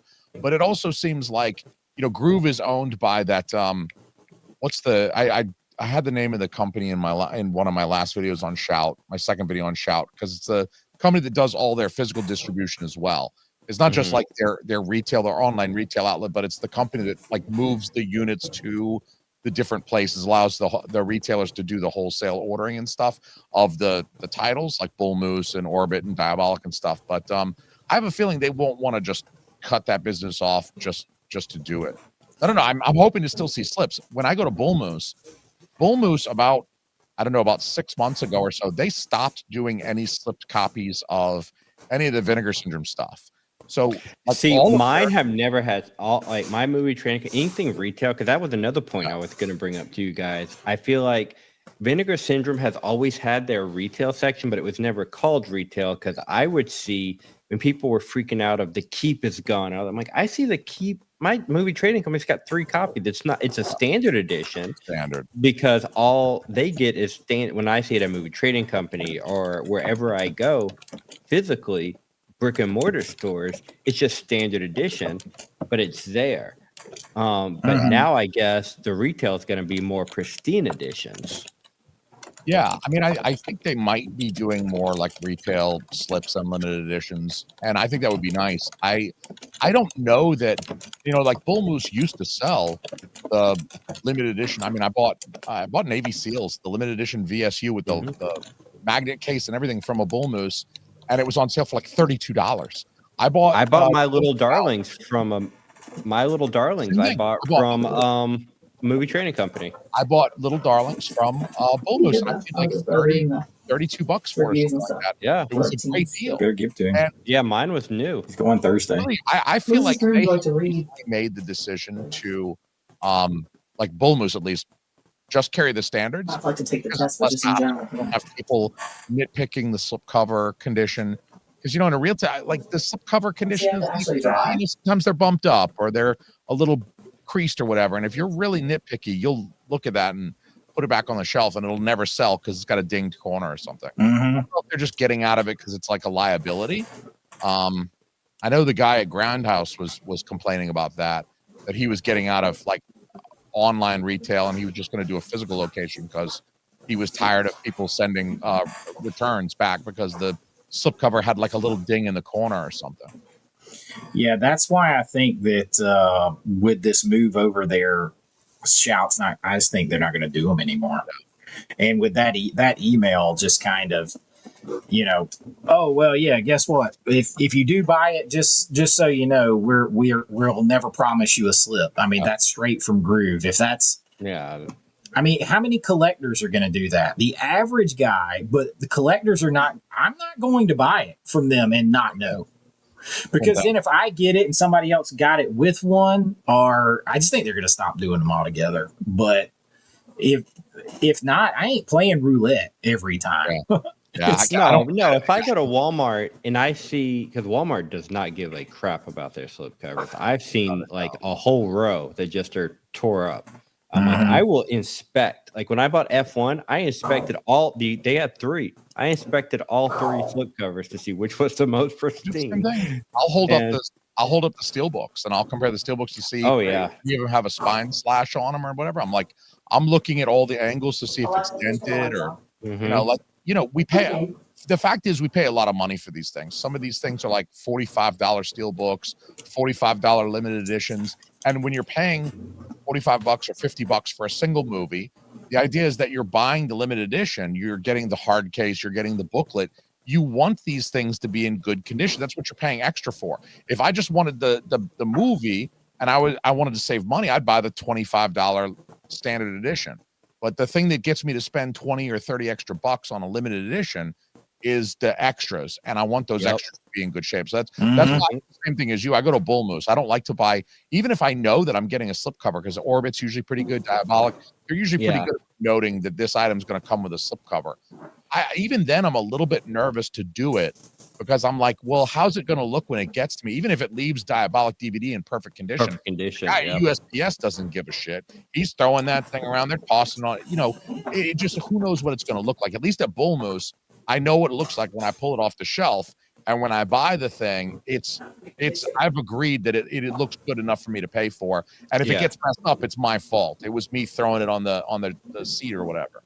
And So- see, you guys, I have no choice because the only thing I have around me that carries any Screen Factory at all is Barnes and Noble, and it's That sucks. you might get two or three movies in a Barnes and Noble, and that's it. Yeah. Like maybe a random steelbook here, a random slipcover version over here, and that's it. So I don't have Bull Moose, I don't have Movie Trading Company, so everything I've always ordered straight from Screen Factory because I was going to get it 15 Early. days before everybody. Yeah. I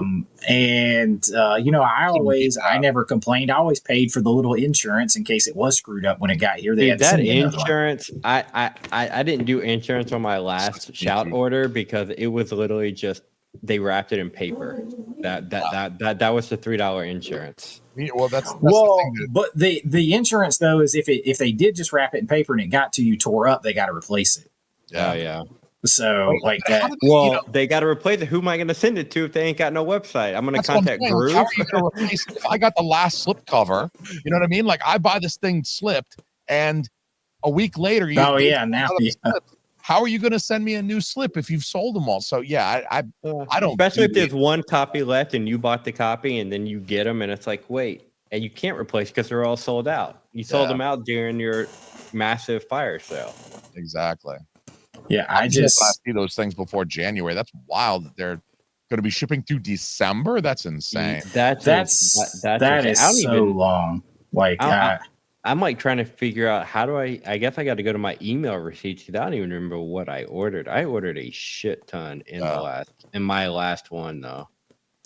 yeah, like I have 28 movies I'm waiting on from them. I have Damn. You're wait. See, I ordered 28 total, and I think I had got 14. I forget how many I have. I'm trying to look to see what my next I one ordered is. 5. I was well behaved compared to you guys. five. That Five. last sale, that last order was a giant effort. Well, It was a giant effort. Yeah, I finally broke down and bought some Blu-rays, which I normally don't do, but like I got Teen Wolf, I got Jesus of Nazareth, I got like some of these that are, you know, I've like for my whole life I've ever only seen the TV copy or VHS copy of Jesus of Nazareth, and I'm like, oh, that's like a 4K scan on Blu-ray. What's that? I remember that one from a kid from when I was Yeah. young. That was like an 80s one, right? Yeah. I'm Yeah. like, this got to look good. Like, I've only ever seen this in the crappy version. Do you remember who announced Jesus Christ Superstar?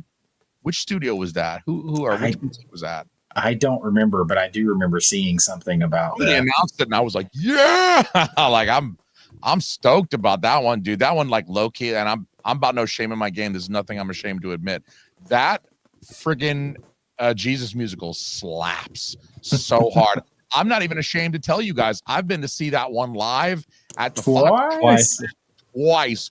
2 times I saw that live at the Fox Theater in Atlanta, Georgia. That Did you know thing's- who Jesus was when you went to go see it though? that was how I learned. No, I don't know who Indiana Jones is either. I was a Catholic for 40 years and I got no idea who Jesus is. Robert, I would have loved for Vinegar Syndrome to just if Screen Factory was going to go down, I Vinegar would have Syndrome liked would have. that. Yeah, Vinegar. That would have been great. That would have been huge news. Take the Bush. We've got some the No Bush 50% off sale at That's Criterion a sad Vinegar. Because you know the only Vinegar Syndrome titles I've seen there, they don't have slip covers. It's just the standard art boobies and man nips coming soon. I've never seen any That's what I'm saying. like well And Mel, extra you for the did- Bush version. A nipple's a Yeah. nipple, man. You know, crazy collectors out there would pay extra for like the full nude. Oh I'm yeah. the guy. Oh, yeah. I'm trying to get the Germany's nude got to slip figure it out. of what is it, Invisible Maniac, the lenticular where Particular where it goes, yeah. Oh, that one's awesome. I like how in the same breath I can be like, "Yo, Jesus Christ Superstar is awesome." Also, did you see the Bush on that slip cover? Oh, dog, I'm getting a slip cover with this. She got everything's out. She got no clothes on. I'm like, I'm going to hell when I die. Carrie, I think a lot of people felt that way. You felt like a well-versed movie nerd until you stumbled on Vinegar Syndrome, and then you're like, Yeah. I don't know shit. Yo. That's how I felt when I got that VHS box. I thought I knew raunchy comedies. Oh yeah, and you know what? I saw Donnie Deadite. He said this in here earlier. He is super right. Somebody needs to start really putting out a lot of these like the 70s, 80s raunchy comedies that have gotten left behind, like the ones we talked about, Hamburger, Hot Moves, like all this kind of stuff. There's so many of them out there. People would buy the hell out of those things. Like, where are you at on that, Vinegar Syndrome? Yeah. I will take it. I know this is blasphemy, but I will, depending on the movie, I will take the Blu-ray AI upscale, like how they did with Bikini Car Wash. Yeah. Like depending on the movie. So there was one company that was out there doing it, and it was like Code Red and Scorpion, and then they went out of business. And like, so now you're just out here like trying to find like these old Blu-rays, like Where the Boys Are, Bikini Drive-In, or The First Turn On, and Private Lessons. Like, where are good Private Lessons ain't never gonna get released ever. No. Bro, Private Lessons is going to get buried.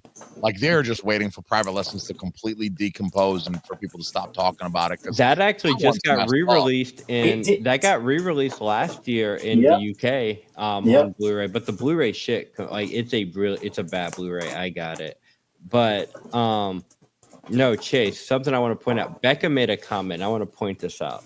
Becca's last comment about is NVD good to order from. So. Here's the power of YouTube and YouTubers. If I were to tell Becca no, it's shit, she would probably never buy from them again. Based off one or two. I love NVD. I bought from. This is not saying NVD. This is me just saying somebody asking a thing and me saying no, they're shit. I hate them. That person will probably never buy from NVD, and NVD could be next. That's true. Like, and you know, I can only tell you from my experience with NVD, the problem that I have is the slip roulette. You don't know. That's the same with Groove. I've had really bad Groove experience, and I've told people I don't buy steelbooks from them. I don't, that's so wild. I sent you a picture of the steelbook box that they shipped 40-Year-Old Virgin in, right? Yeah, like, I've never got that. When the last you were telling me, like, oh, they just ship in these mailers. It's terrible. And I'm like nervous because I'm waiting for 40-Year-Old Virgin Steelbook to arrive. I'm like, oh crap, it's going to be messed up. And then it comes in, it's like this big white box. And I'm like, immediately, I'm taking a picture of it to send it to Brian. I'm like snapping on my phone, like sending that thing to Brian because I'm like, dude, look, they sent it in a box and it was like wrapped in paper and stuff inside the box. Yeah. 4K 10. You've never seen Indiana Jones either? I don't believe it. No, you're foolish. He's gaslighting. I don't believe. No, I will not take this blasphemy. That man is just trying to get your blood pressure going. Yeah, Three Ninjas. I think a lot of people wanted that one. I think I would have rather had that than Mac and Me for sure from Vinegar Syndrome. Wasn't Three Ninjas put out? I don't know if it's Blu-ray. But wasn't it just put out by Umbrella like 2 years ago or something? I don't know if it was the Blu-ray, but they put the trilogy out. It might have been the Blu-ray. Yeah, that's what was it? Somebody said, "Oh yeah, Jason, when does the Criterion sale start? Why is it not? Is it today or is it tomorrow? When does it start today? I actually went to Barnes and Noble today. I was near one and I went in. I was like, I was like, what am I going to find? That's why I went to Bull Moose after. The Bull Moose is across the street. The Bull Moose I took you to, Brian. Yeah. It's across the street from a Barnes and Noble. So I walked out of Barnes and Noble like, womp, womp. Because it doesn't start. Apparently it doesn't start till, I don't know, a week into the month or whatever. It's like, man, I was hoping it was up tomorrow because I got to hope you didn't buy any whoopie pies on your trip. No, I didn't buy any whoopie pies, unfortunately. Oh man, I'm not buying anything from like I'm so broke from Shout. The only thing I want from this month is Eyes Wide Shut, but I can wait because here's the thing. Eyes Wide Shut comes out next month, right? Oh, does it? I thought it came out this month. It comes out in December, but I could be wrong. I'm checking. No, November 25th on Amazon. It says November 25th. Okay. That's part of the problem is like, so Eyes Wide Shut won't come out till the end of the month. So I'll be waiting on that one. Somebody sent me Altered States. So I got this already. That's on my list for this one. Yojimbo Sanjuro box, the box of the 4Ks for Yojimbo and Sanjuro. I've been aching to watch those movies, and I gotta wait till somebody. I made a Yojimbo box today. Somebody custom That's ordered awesome. one, and I Did sent you me do the just artwork. Yojimbo, or did you do like Yojimbo on the front, Sanjuro on the back? No, he wanted them both on the front. Hold on, I got it packed up. Like, All right, I want to see that because I literally Yojimbo finished Sanjuro- making it while Chase was on it. Like I gotta get history. I gotta get History of Violence too. You know that I've never seen that movie all the way through. it's wrapped up, Wow. but That he one wanted has a the, good ending. Like History of Violence is a very satisfying ending. Like you Yeah, want to watch yeah, I the whole love the- thing because when you I love you the walk out of ending. movie That like, look good. That was a good looking box, Brian. yeah. yeah. See, he wanted it like at the bottom, right there. Okay, let me see the back. Let me see the back. He just wanted Dude, to last like a. You can't really see it. He just wanted. It's like a That's photo of the director and the thing. Okay. It's got Kurosawa But- on the back. Dude, I that's think sexy. so. That- Yeah. dude, that is very, very sexy. I like that a lot. And then Yojimbo he Sanjuro- ordered Throne of Blood. Oh, that's cool too. I've never seen this one, so I've never He's seen a any of Kurosawa them. fan. He's a connoisseur. The Yojimbo Sanjuro box set though, $40 when it's on sale, 50% off. Barnes and Noble. It's going to be $40. That's $20 per movie for 4K Criterion 4Ks. I don't think that's Jason's trying. He's trying to like. You're. He's gonna just that. Oh, it's so cheap and it's Kurosawa and it's you're gonna like try to sucker me into getting it. And then it's like he already peer pressured me into Iron Angels over Have you here. watched those yet though? They're good. No, I think you're gonna like them. It's been Halloween. Like no, I can't do that. Like dude, I still have like 20 movies I didn't get to watch that I wanted to watch for Halloween. So, Dude, I started my Chucky marathon like the day after Halloween. I punted I watched Fright Night on Sunday night. Like I texted you guys and told you I was watching Fright Yeah. Night.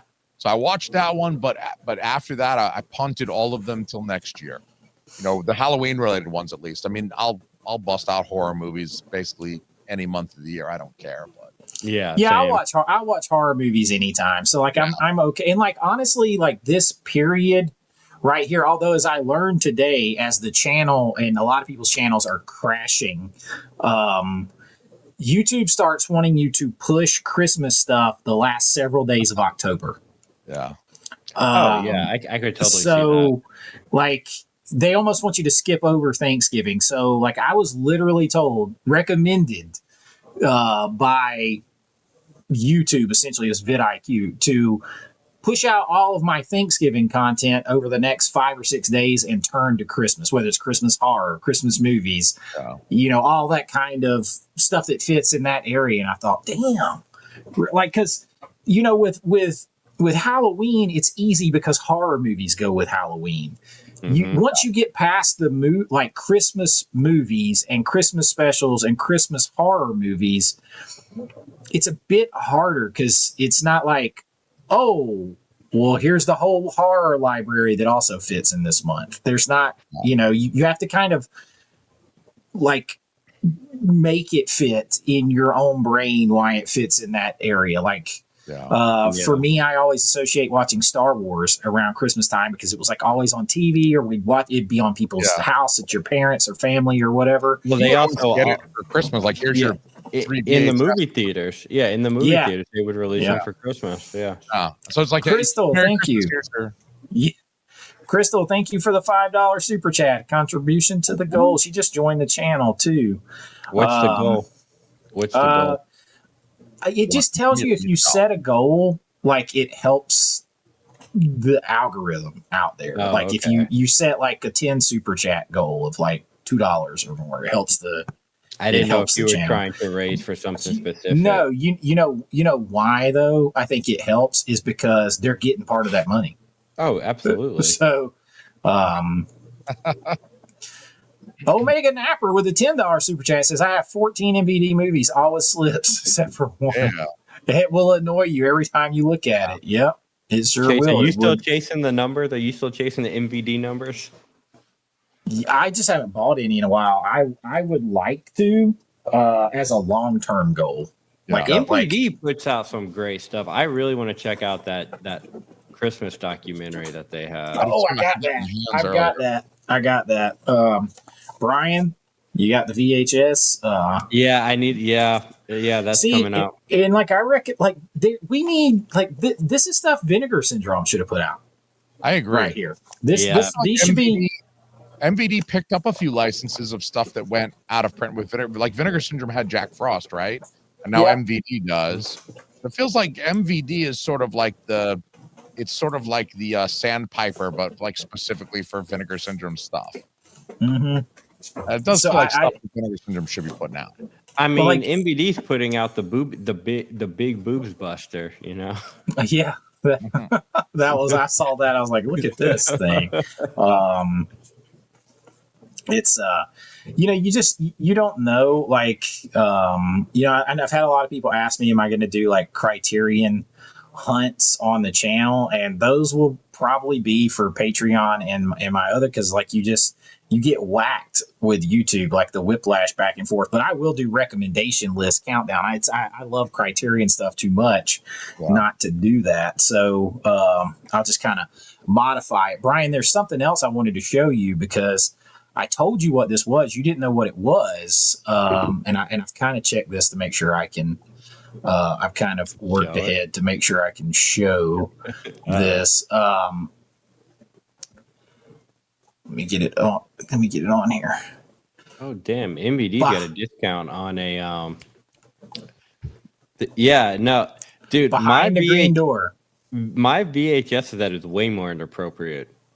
Yeah, well, so of a cover.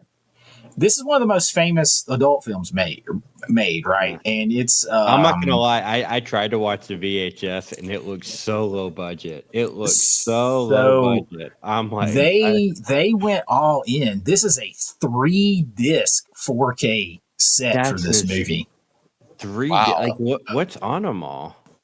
I'm assuming there is a 3-disc set. It contains the 41. It's full HDR, restored from the 16 millimeter negative. You got a Blu-ray containing everything. 24-page booklet. I'm not sure. Like I'm sort of. Oh, there's a CD. The 3rd disc is a CD with the original soundtrack. That's wild. I wish I could have like invested money in this years ago. Like if you told me 10 years ago, I never would have believed you. I would have assumed that I was hallucinating. But like if you told me, hey, they're gonna make 4K movies, and I would have been like, no way, they only make 4K movies of like E.T. and Avatar and shit. No, they're gonna make 4K pornos from the 70s. They're gonna release them on 4K, this prestige format, circa 2017, 2016. They're gonna release pornos from the 70s. And not only that, but they're going to do prestige limited editions that also include porno soundtracks on a CD that you could put into your car CD player if your car still had a CD player. I'm not going to lie either. Like, some of that looks like really quality, because that was shot on 16. So that's crazy. But yeah, like, I mean, I'm gonna be honest, I bought it because it's just like, to me, it's a piece of history too. Like, Brian held up that VHS. I was like, well, I know what that one is. Dude, I held a disclaimer. I was like, look, guys, I don't know if any of this stuff is illegal, because this is a random VHS tape I've never heard of, and I don't know what that is. So many people in the comments had to tell me what that was. So, and I was like, I don't feel bad anymore for it. MVD is that. Well, I'm gonna go over to MVD. Yeah, I'm at MVD right now, and they got some. Since you're on the Vinegar Syndrome website, real quick, the Resurrected is at 503 copies. They're just about to dip down under 500 copies left on the Resurrected limited edition. I can 100%, like, if you like Lovecraft at all, or if you're a fan of Chris Sarandon from Fright Night or whatever, like, so good in Fright Night too. I need to rewatch. I need to watch that because a subscriber, what's his name? I don't know his name, but you know him, the one with like Joseph a million. Vincent. Yeah. Oh, is that who that is? When he first he sent me the Blu-ray that, and I have not watched it yet. I need to watch that now. Like, I have to watch it. And when he gets first invited in, and he first meets the mom, and he's sitting there in that chair, and he leans forward, and he's just like, oh my God, this is a handsome man.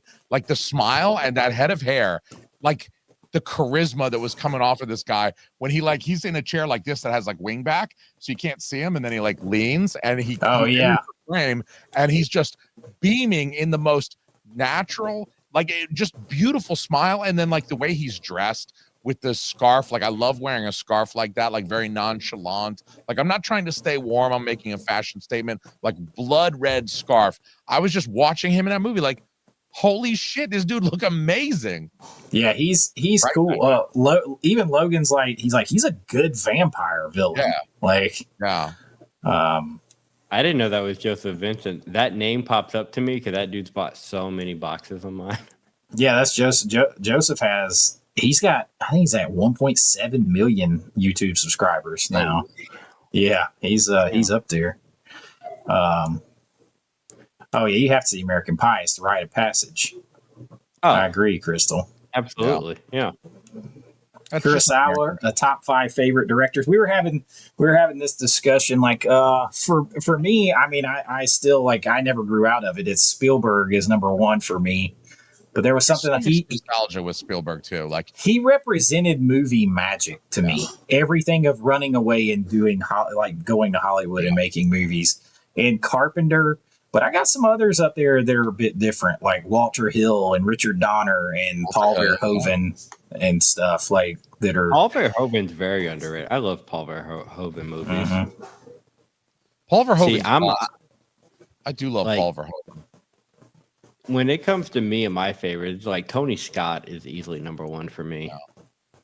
Tony, that doesn't surprise me because this is not an insult to him, but he is style first. Oh yeah, and here's the Like- thing: like some of my favorite directors, Michael Bay, and I Their like style style. first. I like directors who have a style. It doesn't matter. Like there's some people I don't watch Michael Bay movies for story. I mean, even when I'm watching Armageddon and I'm crying through half of it, I'm still like, Michael Bay killed that shot, guys. It's so beautifully shot. Her That's sitting like in front of the Risha's TV. favorite. That's like Risha's favorite movie. That's one of her favorites. Oh man. Is Armageddon. Even The Rock, I'm like, God, that shot is so Well, beautiful. I could argue that Spielberg has a style. His stuff's pretty easy to point out. That's why he is the master at like getting like 5 different angles in like one long take. Like, have you ever seen Munich? Munich is like a Yes. master class of filmmaking. Like, you can. That's why when I watch Poltergeist, they can say what they want about Tobe Hooper, and I've seen all Tobe Hooper stuff too, and I like him. But dude, I smell Spielberg all over that movie. it's very Spielberg. It's the same with like, I mean, they have their trademarks. Like, I can see the Tobe Hooper in there. That pool scene was Tobe. The pool Hooper. scene is 100% Toby. The face ripping off scene, melting scene, like in the mirror, that's Toby. But I can see the chair in the kitchen is very Spielberg. That, you know? The tree with the countdown is very Spielberg. But it's the same with like you watch Doctor Strange 2 and it's like Sam Raimi. Like there are points that's all Marvel. They like handcuff Sam Raimi, but the parts that you notice are Sam Raimi are very Sam Raimi. Mm-hmm. Crystal, did you see? Oh, you're not on Patreon. Or Crystal, are you on Patreon or just the YouTube? Because see, like the video I posted today on Wes Craven's adult film, the uncensored version I posted on Patreon. See, I can't post that one on. That movie's got a crazy soundtrack too. I can't post that on YouTube for obvious reasons. Do you know what movie would be a perfect Criterion? Because Tony Scott's not in the Criterion collection, but The Hunger. The Hunger would be The perfect Hunger? for I Criterion. love that one. Like that sound, you got me thinking about it with the Bowie. soundtrack with Bowie, and Yeah. that would be a perfect Criterion. I love David Bowie. I love David Bowie so much. That hurt me the day that he passed. I woke up that day and they were like, "Did you hear David Bowie died?" I was like, "Oh. No, not David Bowie." I think they named a street in Austin after him the day he died, or like the week he died, or As something. well they should. Change the name from Texas to Starman, man. Oh yeah, it starts Friday. I've heard that too. The 7th. Here's There the is thing, that sale is on Amazon. Amazon will be a few days late to take their prices down too. So if you wait till after November, there's a chance Amazon will still have some of those prices. Well, thank you, Crystal. There, I can always just do the. Although I will say today, So if you've seen Last House on the Left that Craven did, it was his first horror movie. That one was hard for me to watch. It's Not hard to because watch. of the violence, because of how low budget it was. I was Well, like, I don't think I can watch a whole low but budget. he doesn't cut away, right? Like he doesn't, he says, like, I didn't know about shooting coverage. So he like lets these SAs, you can't say the word, these attacks Play like out. linger, right? Well, in The Fireworks Woman, it looks like a replay of that scene, but it goes all the way through because it's an adult film. But even more probably, like, I mean, would make people's heads explode today. The woman fantasizes and dreams about it afterwards, and like Craven, dude, he had like this, like, you know, quiet, innocent dude was freak. Because he wrote and filmed and directed that movie. He shot a lot of it. He's in it. He's in it. Oh yeah, he's in it a lot. Yeah, like he's not in any. Like no, he doesn't perform. No. No, but he's like at the end, because he's got all this religious guilt tied up in this movie because he had it. Because he was like raised extremely religious and he couldn't even watch anything besides Disney cartoon until he was 18.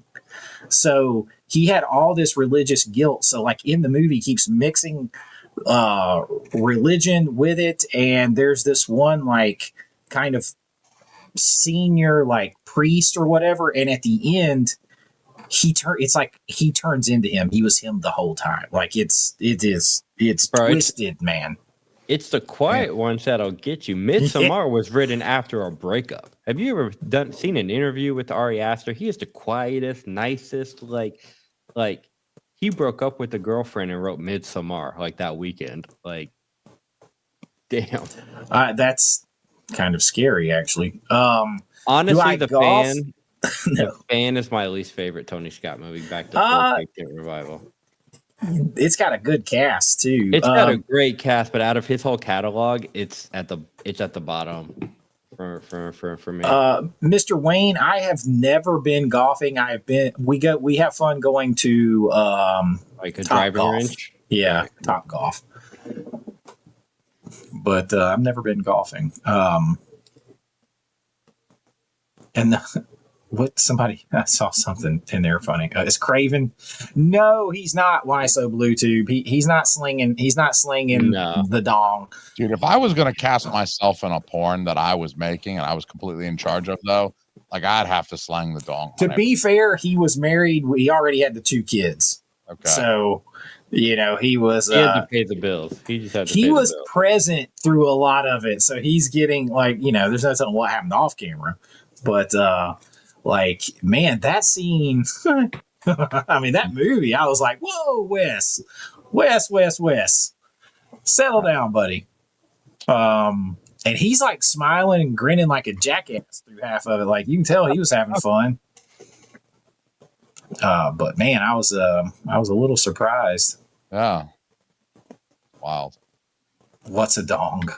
What's a dong? You got to go to Patreon to figure that out. Yeah.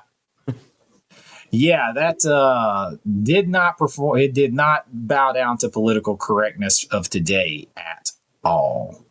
Not at all. Because, like, not only was she fantasizing afterwards, she was, like, actively participating about halfway through.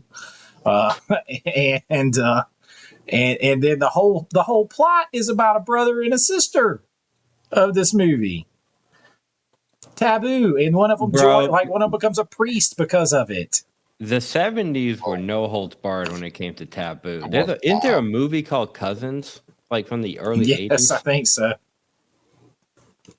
Which is exactly what you think it is. Yeah, it's exactly. Two cousins who fall in love with each other. Speaking of, dude, I was like, wait. Of course, you know they're not related, but I'm like, bro, you're portraying them as related. Like this is, you know. But anyway, I want to show you guys this because I don't know if people remember this, but these are also 2 movies that should have been done by Vinegar Syndrome, probably. Lionheart and Knockoff, the Van Damme 4Ks that are coming. I'm surprised Kino didn't do those. Yeah, me too, kind of. But I was like, man, that like I just like to me the whole mantra of what the VSA line is supposed to be, that's it right there. Like that's it right there. Or something like Street Fighter or something like they at least got Street Fighter would be a perfect VSU. It's corny, it's bad, it's 90s. If it's but that might be too mainstream for some. That's what I'm saying. You got a lot of people that would say that's too mainstream, and I just don't think they can survive if they don't at least get out more stuff that is at least that mainstream. But that movie was a flop. That's like I don't even know if I would buy Street. I mean, VSU. If they put a VSU out, I would definitely buy it. But they released Street Fighter on a 4K steelbook a couple of years back, right? I think it was Did they? I don't think that has a 4K at all. 4K steelbook, I believe. Street Fighter with Van Damme and Raul Julia. Yeah, I think they got a 4K steelbook from Best Buy. Like, no, it's a Mill Creek Blu-ray steelbook. It's a Mill Creek Blu-ray steelbook? Yep. No, I don't believe you. 25 gig disc. Yep. Blu-ray steelbook. Yep. I'm looking at it right now. Yep. Sure is. Dude, the cast though. I mean, you got Raul Julia. That was his last movie. That was his last movie. That's crazy. Poor son Van Damme, Kylie Minogue. I wouldn't doubt if they release that very soon because they're remaking the movie. They're filming the movie, aren't they? Are they? I hadn't heard that. Tell me Van Damme is a cameo.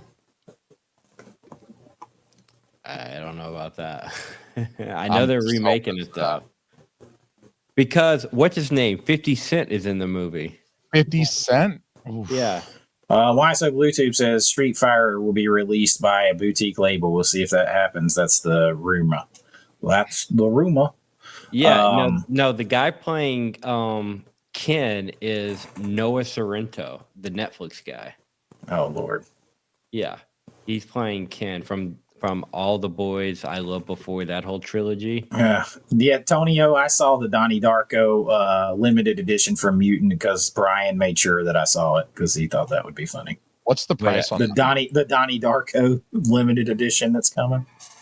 Yeah, 50. This is how seriously they're taking this movie. Hold on. Let me show you some of the cast. 50 Cent is in it. Andrew Schultz is in it. Just those two names alone. 50 Cent is playing Chun-Li. I'll go see it. He's playing Balrog. Yeah.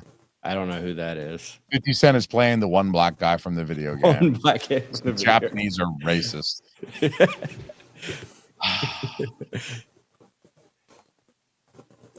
Well, at least they got a.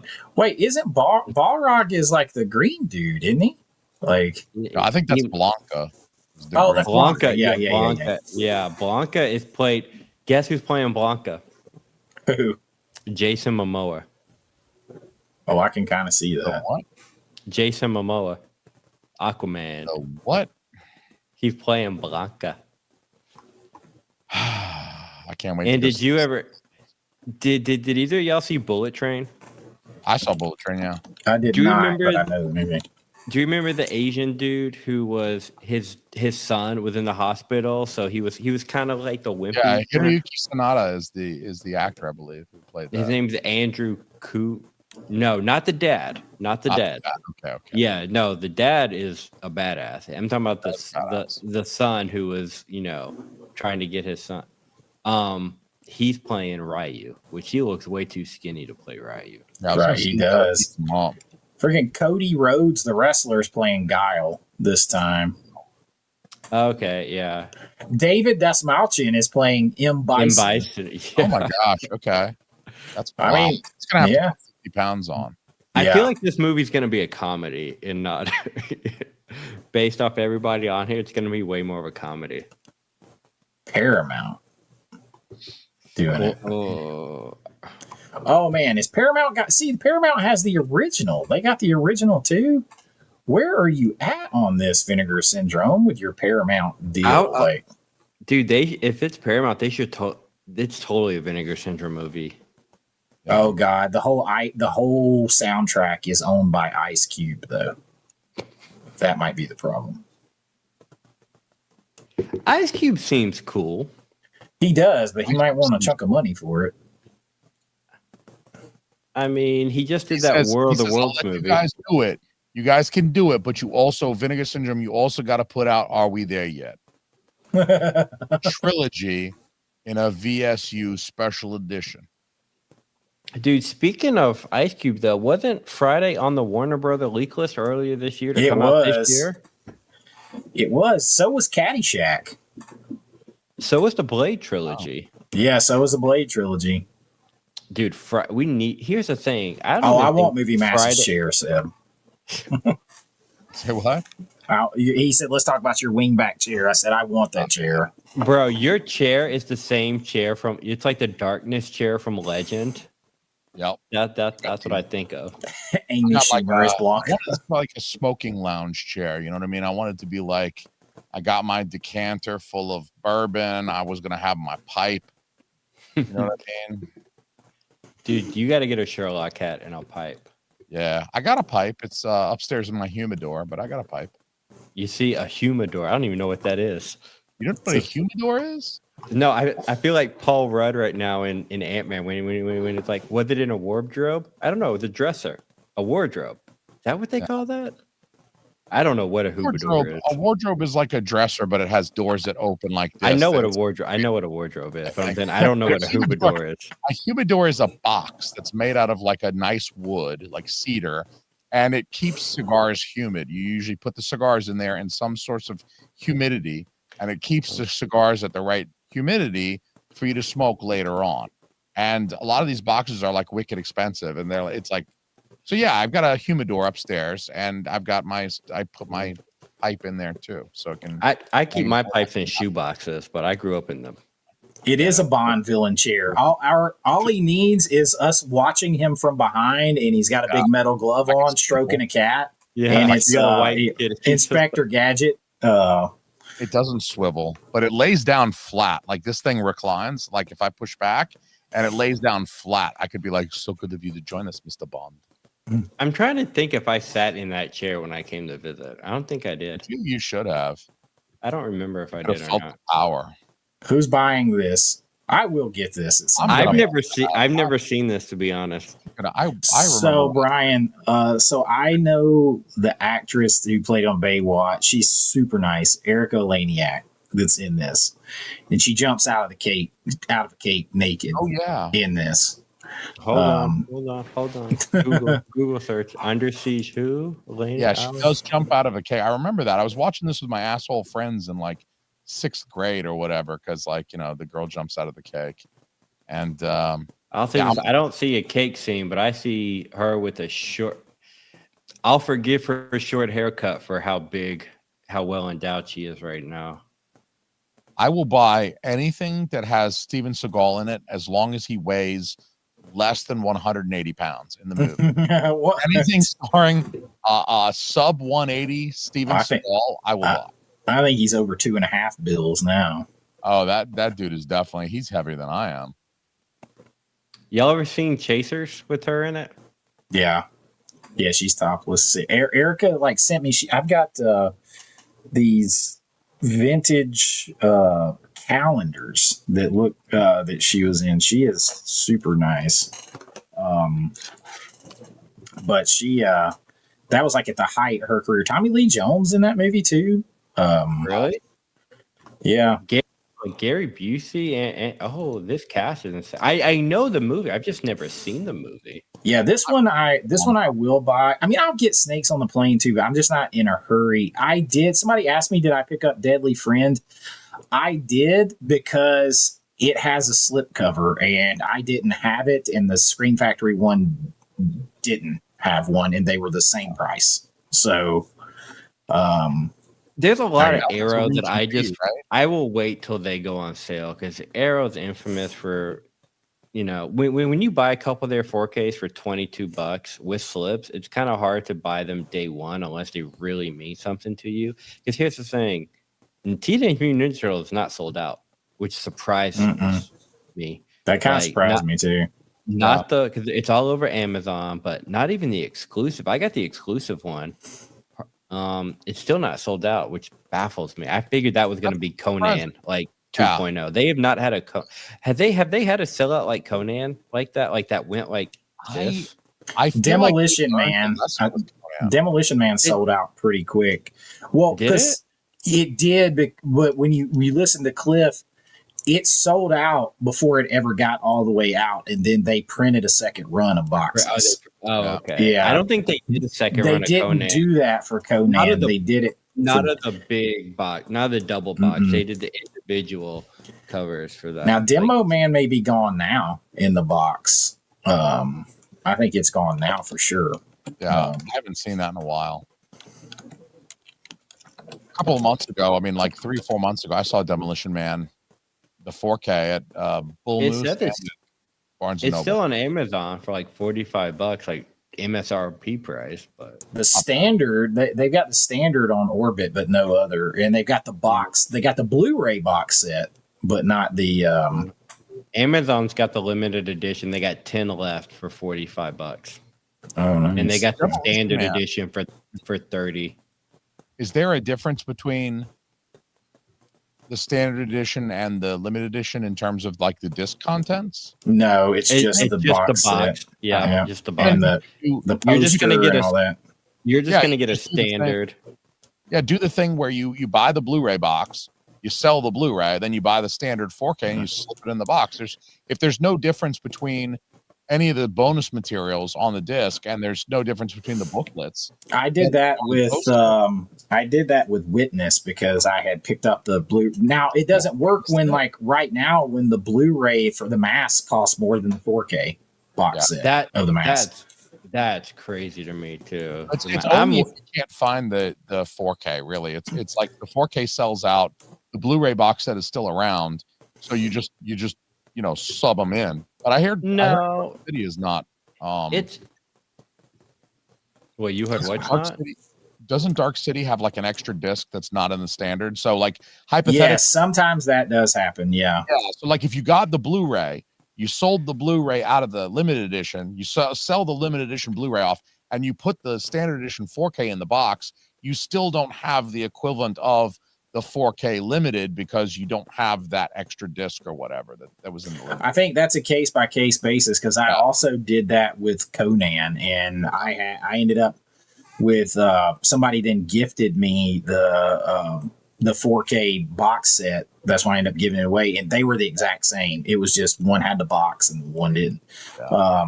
Omega Napper with a $10 super chat says Day of the Dead 4K by German site Sinistrange Extreme. Never heard of it either, man. I've never heard of them either. Should I pre-order or wait for the US version? I am not ordering from them because it's a foreign company that I have never heard of.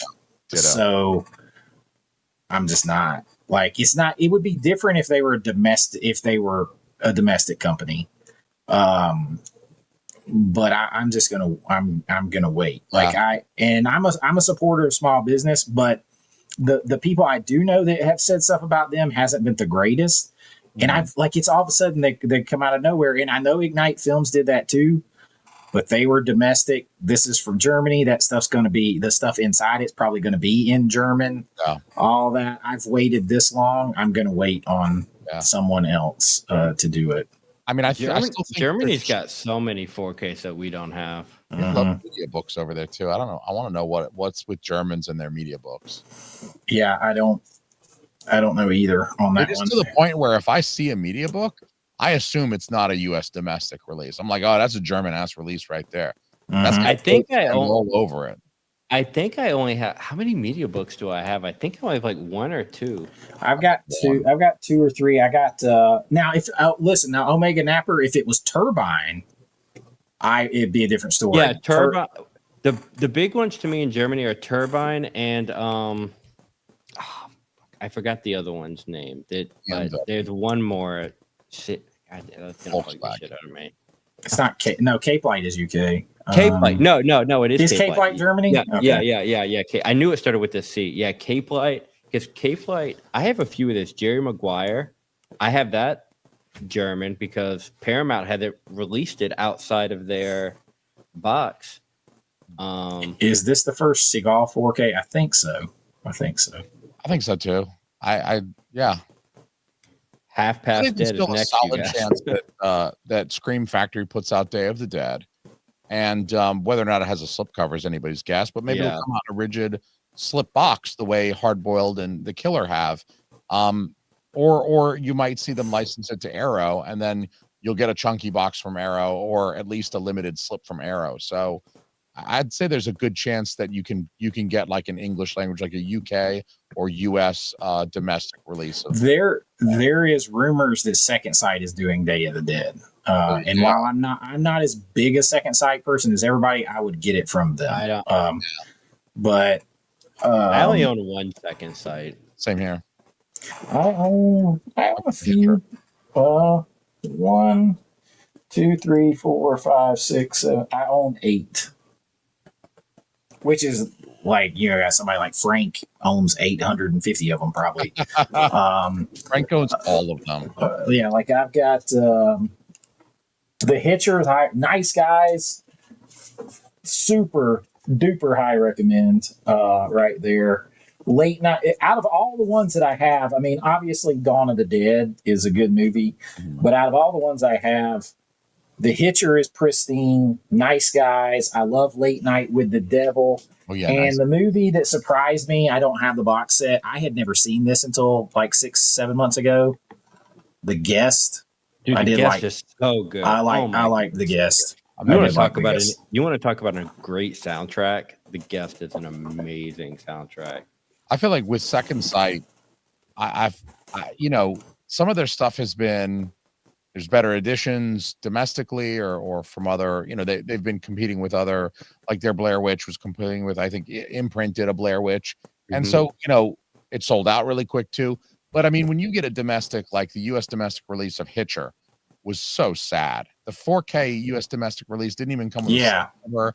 It was just like this rinky dink. Here's a disc with a piece of paper around it. Get out of here, kid. Whereas this is like That's insane. Yeah. legit. And I mean, for $50 or $48.99, like that was. Yeah, I think I spent about $50 on that. New. That's a great price, and that's an import too. Yeah, like, of course you're going to import shit that's going to compete with Ignite and Scream Factory. Going to import, like I imported the UK Life Force because it had both versions in 4K. Yeah.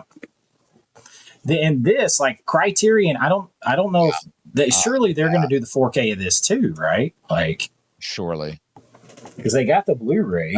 That's a beautiful box set too, though. Like that's very cool. It's very cool. That looks badass. Do you have the Brood as well, or just Scanners? I didn't get the Brood. I've never seen the Brood, so good. I didn't blind buy it. You know what I started watching on Tubi the other night because of you, Chase? What's that? The Wolf. Oh, Wolf. Did you? Oh man, I didn't finish it. I kind of put it on and I fell asleep. Not because it was boring, because I was tired, but I was into what I saw. It wasn't. I understand why I've never heard of the movie before, but it's not like I was digging it. I'm telling you, it's almost like it's like Wall Street meets the Wolfman or some kind of something like that. I was loving when he was like figuring shit out because of it. Like before he became the werewolf, like I got to that part like right when he's like spending the night at her house and he runs out at night because he's like transforming. I haven't I'm about halfway through. I think he hasn't fully gone werewolf, but he's turning into it. I love how he looks. I still think if turning into a werewolf was a real thing, that's how you would look. I love how they implement his use of scent before everything. When he's figuring out that his wife's cheating on him because he can smell his coworker's scent. Like I loved all that part. I got this is the only way I found it. It's the Indicator Blu-ray.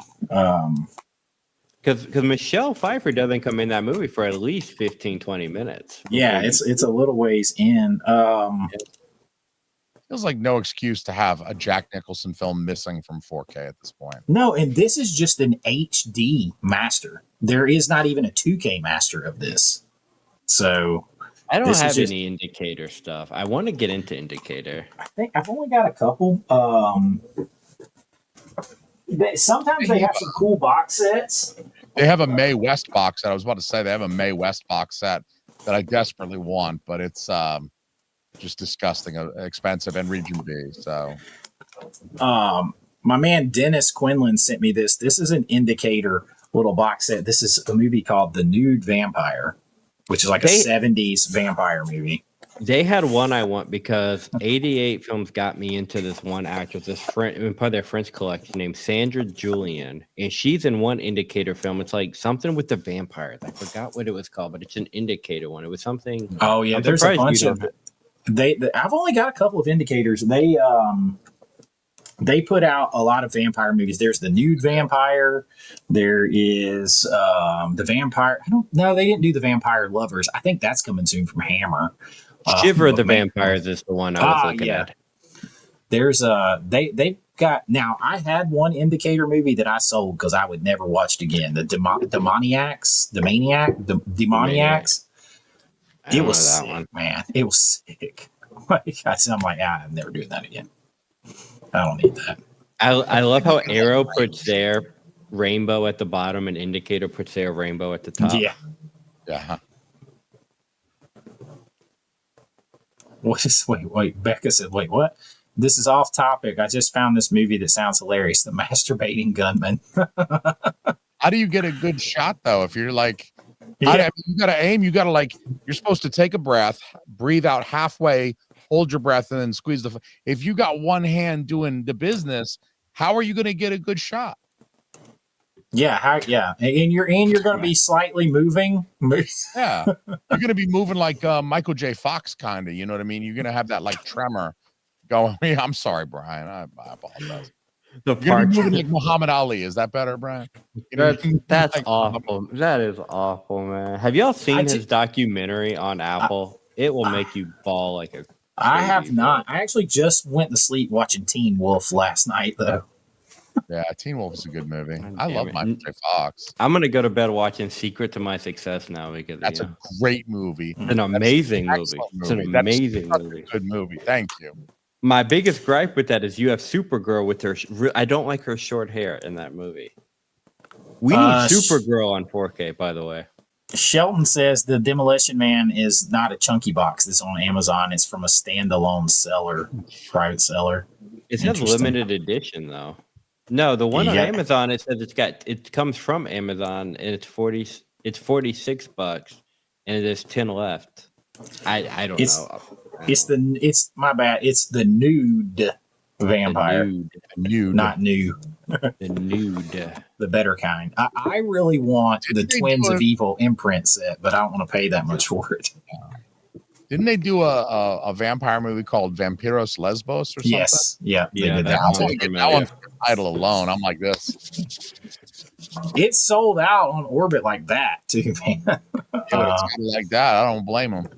There's a Severin 4K called, that's got like 4 left. I'm looking at Blu-ray.com sales. Slave of the Cannibal God with some chick on it. Tied up with a snake around her. You guys saw my copy of the shit. Just totally blanked on the movie. I talk about it all the time. The comedy, the one that I sent you that's got full naked people on the front. Oh, yeah, and it was like, wow, that's slave girls from Planet Beyond Infinity. Yeah, isn't that coming? Hold on. Yeah, because I know what you're talking about. I have not seen the John Candy documentary yet. I haven't seen it yet. I love John Candy though. Boogeyman's Closet in the House says my TerrorVision package will be going out, and I think I ordered another mystery box. Oh man, I appreciate it, brother. I appreciate stacking up my TerrorVision. You know, every now and then I am very tempted to talk with TerrorVision about putting out Dark Roads, and then I see and I'm like, my movie's better than these movies. Well, have you?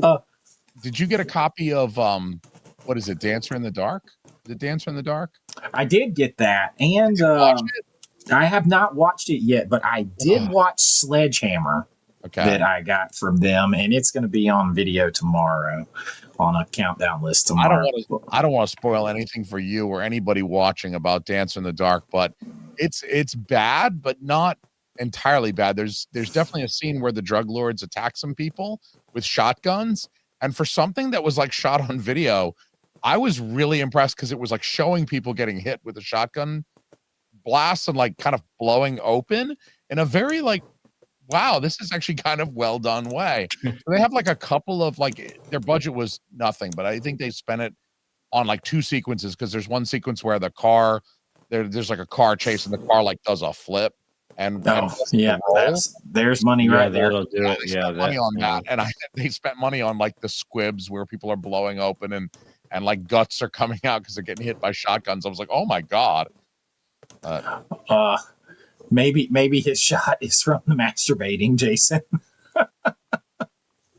He doesn't have a gun. He's got his own gun. Oh god. So all money shots. Every shot is a money shot. That's disgusting. I love it. That is a movie that we definitely need. Clash of the Titans, and yeah, I'm surprised that hasn't come to 4K yet. You're gonna see some Harryhausen stuff. I've got a couple lists I'm working on with like movies that made us believe in magic. And Has Jason and the Argonauts got a 4K? I don't think that's got a 4K either. Did either one of you guys order Student Bodies? I did order Student Bodies. I was about to mention that. I was like, my movie's better than a lot of these they put out, and that's for sure. But like, then every now and then they'll get Student Bodies, and they'll get, even Rumpelstiltskin had a legit budget. That was a legit I still want to see Rumpelstiltskin. I still want to see that. You would probably find Rumpelstiltskin amusing. I thought of another movie, Brian, that was on my November watch list. If you have not seen it, Urban Cowboy. I love Urban Cowboy. Wait, okay. No, I'm thinking of Cowboy Way. I've seen Urban Cowboy, but it's Urban been Cowboy a minute. is It's been a John very Travolta and Deborah Winger. I've seen it, but God, I can't tell you how long it's the been. hot chicks riding the bull alone, riding the mechanical bull is probably enough for you. Yeah, it's dude. I have not seen that since literally the 90s. Like that movie. That's a good movie. That doesn't have 4K either.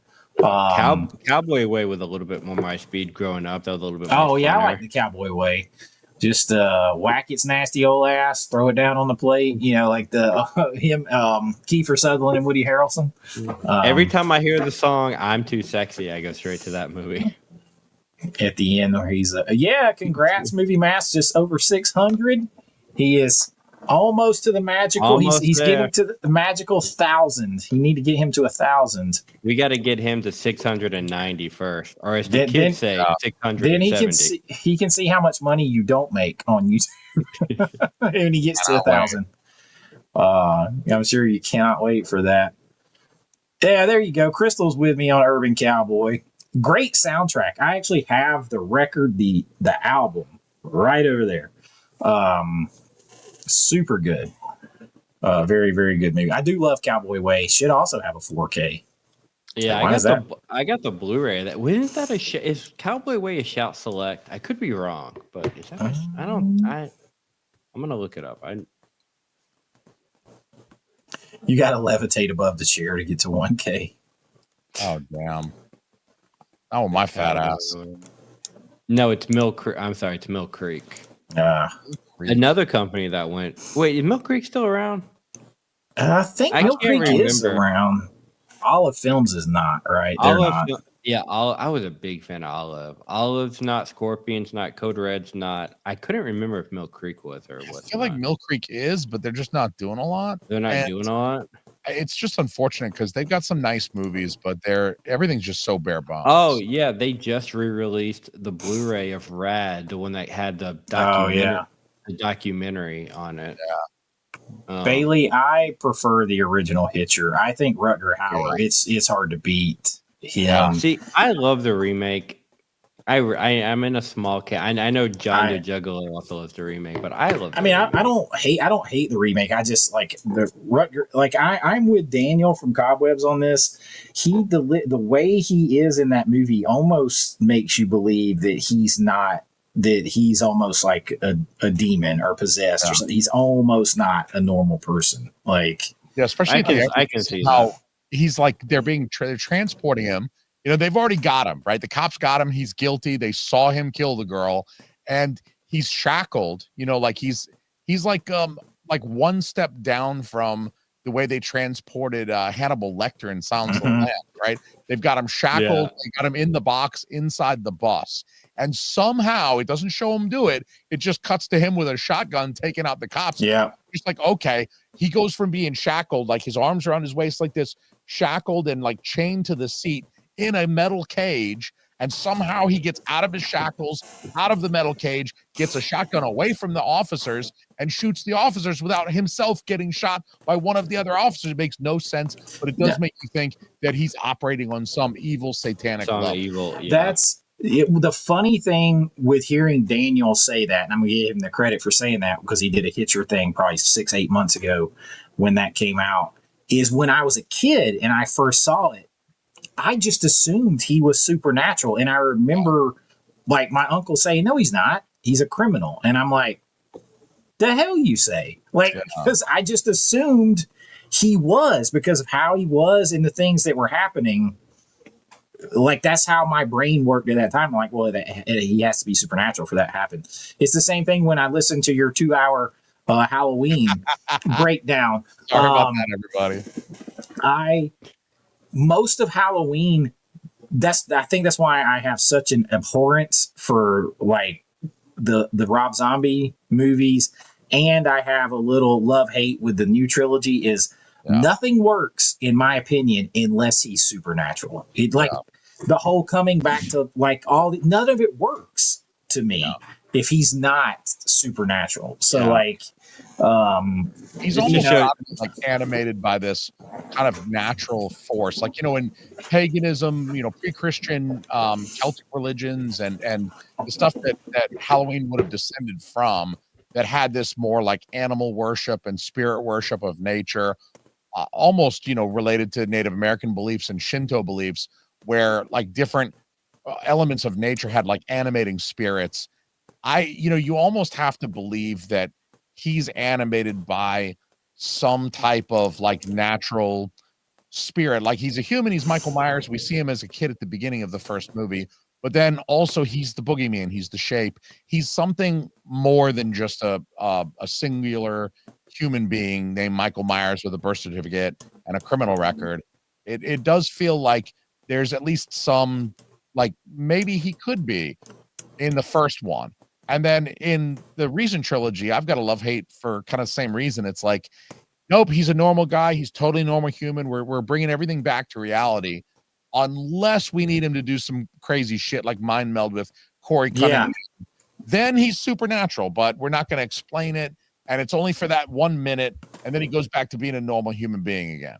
Or if he can survive anything at the end of Halloween Kills. Like, you know, I actually thought where they were going with Halloween Ends was going to solve all these problems, because I thought they were going to go down this road of this town is like built over like this where these druid satanic rituals or whatever happened, and the town is evil and it made him this way, and that's why these things happen, and now Corey's going to continue this on, and like almost like the Welcome to Derry, like the whole town, like it is this. And I was like, oh, that totally makes sense to me. And then you didn't do it. And I'm like, well, now I don't know. Like, Jason, this just shows you how much I love you, bro. You know, both y'all know I do not like Halloween. It's not my franchise. Yeah. I got 28 minutes into your video, and I'm like, he's already on Halloween 4, and this is almost a 2-hour video. How many fucking Halloween movies are there? Yeah. I'm sitting there questioning my life. I'm like, you're at the 28-minute mark and only on Halloween 4. I'm surprised I got to Halloween 4 by 28 minutes. Honestly, I feel like I could do 28 minutes on Halloween.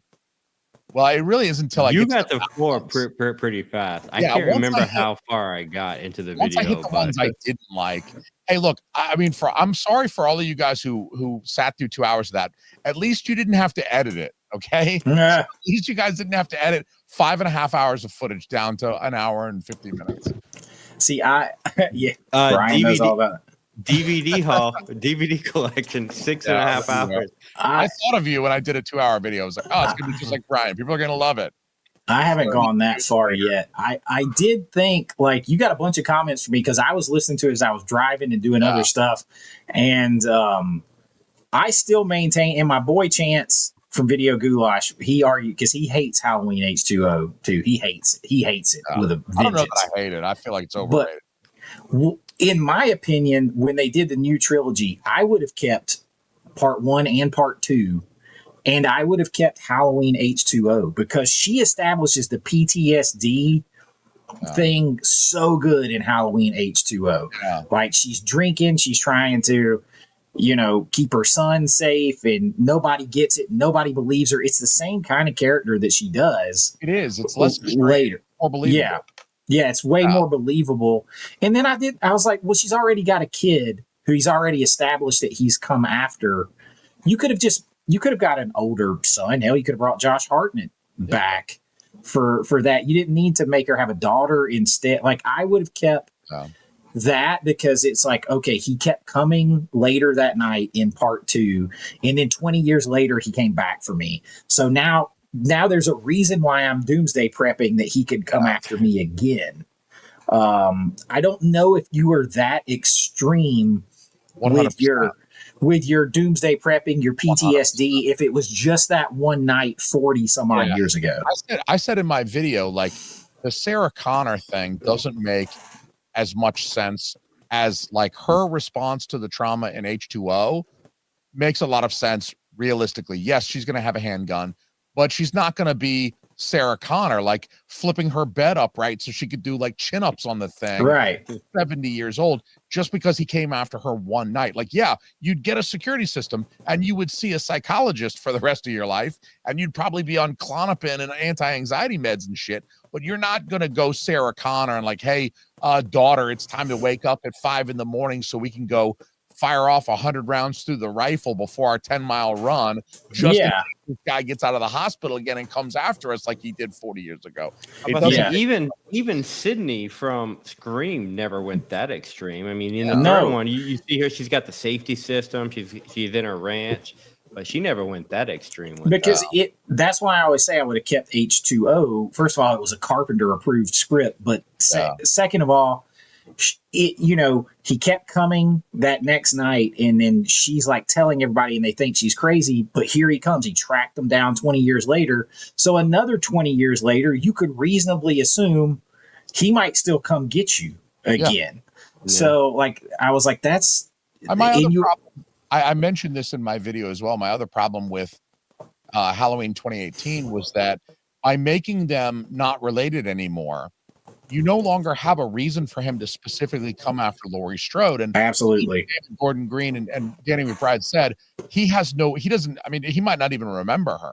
Like, she's just another person to him. So now you have to write in this whole Dr. Sartain's character where he's new Loomis, but you have to put that twist in where he's kind of obsessed with Michael, and he's the one who's literally drives Michael in a police car to Laurie's house so that they can have a confrontation at all. Like, narratively, it doesn't work anymore unless you shoehorn this evil character in, and it sort of disrupts the whole flow of the narrative. That like, it's awesome when Dr. Sartain gets like boot stomped and his head smooshes like a watermelon. Like, that is pretty bad. Like, I will say, including him just for that shot was probably worth it when Michael curb stomps him and it's just like, it's like, oh shit. But it just felt so unnatural that it's like, we need this character to be there. Otherwise, Michael doesn't go after Laurie. He just kills whoever he comes upon. And that's it. Is that he's no longer like setting these traps. He's just like, oh, here's a blonde-headed lady. I got a knife. I'm going to stab her. And then I'll walk over and I'll stab this guy. And so it's like I 100%. That's why I would have kept those others. That would have been interesting 4K tent if it had tied back in his mask all along was a silver shamrock mask that possessed him through all the shit they did. You could have done that. Rutger wasn't supernatural. He was a replicant. Well, he was a replicant, right? And Tears and Rain, man. Blade Runner reference. Yeah, that's a Blade Runner reference. Yeah, I caught it. That's thank you for the super chat here.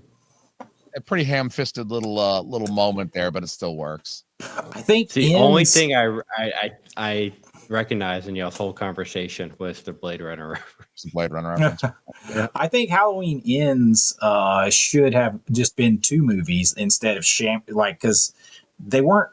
Somebody got upset with me, but like you can look this up. They originally weren't going to have Laurie and Michael in Halloween Ends, and it was going to be the Corey, like that whole story. And I was like, you should have done Halloween Ends that finished their story and launched the whole evil town on to Corey, and then you could have had the franchise continue on, like into another movie. Sometimes it's like the obvious answer eludes people that are trying too hard or looking too hard or something. Yeah, I think I said, like, if 2018 had been like one and done, I could forgive the flaws, and it would have been a fine way to kind of end that particular offshoot of the timeline. But it was really, they kind of lost me with Kills, where it's like, this is the same night. So like, not only everything that you see him endure in Kills is kind of like, this is too much, but then it's the same night as Halloween 2018. So everything that, like, he got ran over in 2018, like he got hit pretty hard by that car. He got shot twice. He inhaled a ton of smoke, and that's like before anything that he suffers in Kills. Like, so he's walking into Kills, like at least half his HP is already gone walking into Kills. And then he takes so much in Kills. You're just like, this is just ridiculous. This is like self-parody almost, because it's like, no 70, you want me to believe there's a real 72-year-old dude who's like sarcopenia is a thing for males after 50 years old. Like, he's 70, his muscle mass is declining every minute, and you're expecting me to believe that he can get hit by a car going 35 or 40 miles an hour and then proceed to kill people for the next 9 hours? That's what I say. The movies don't work for me unless he's supernatural, like powered by demonic energy or whatever. I appreciate that. Nothing But Wrestling, my favorite channel. Glad to finally catch a live stream. Congratulations on your channel's success. I greatly appreciate the principles and values. I appreciate that, man. Thank you so much. He's evolved. So the rest of us are still talking about physical media, and we're going nowhere.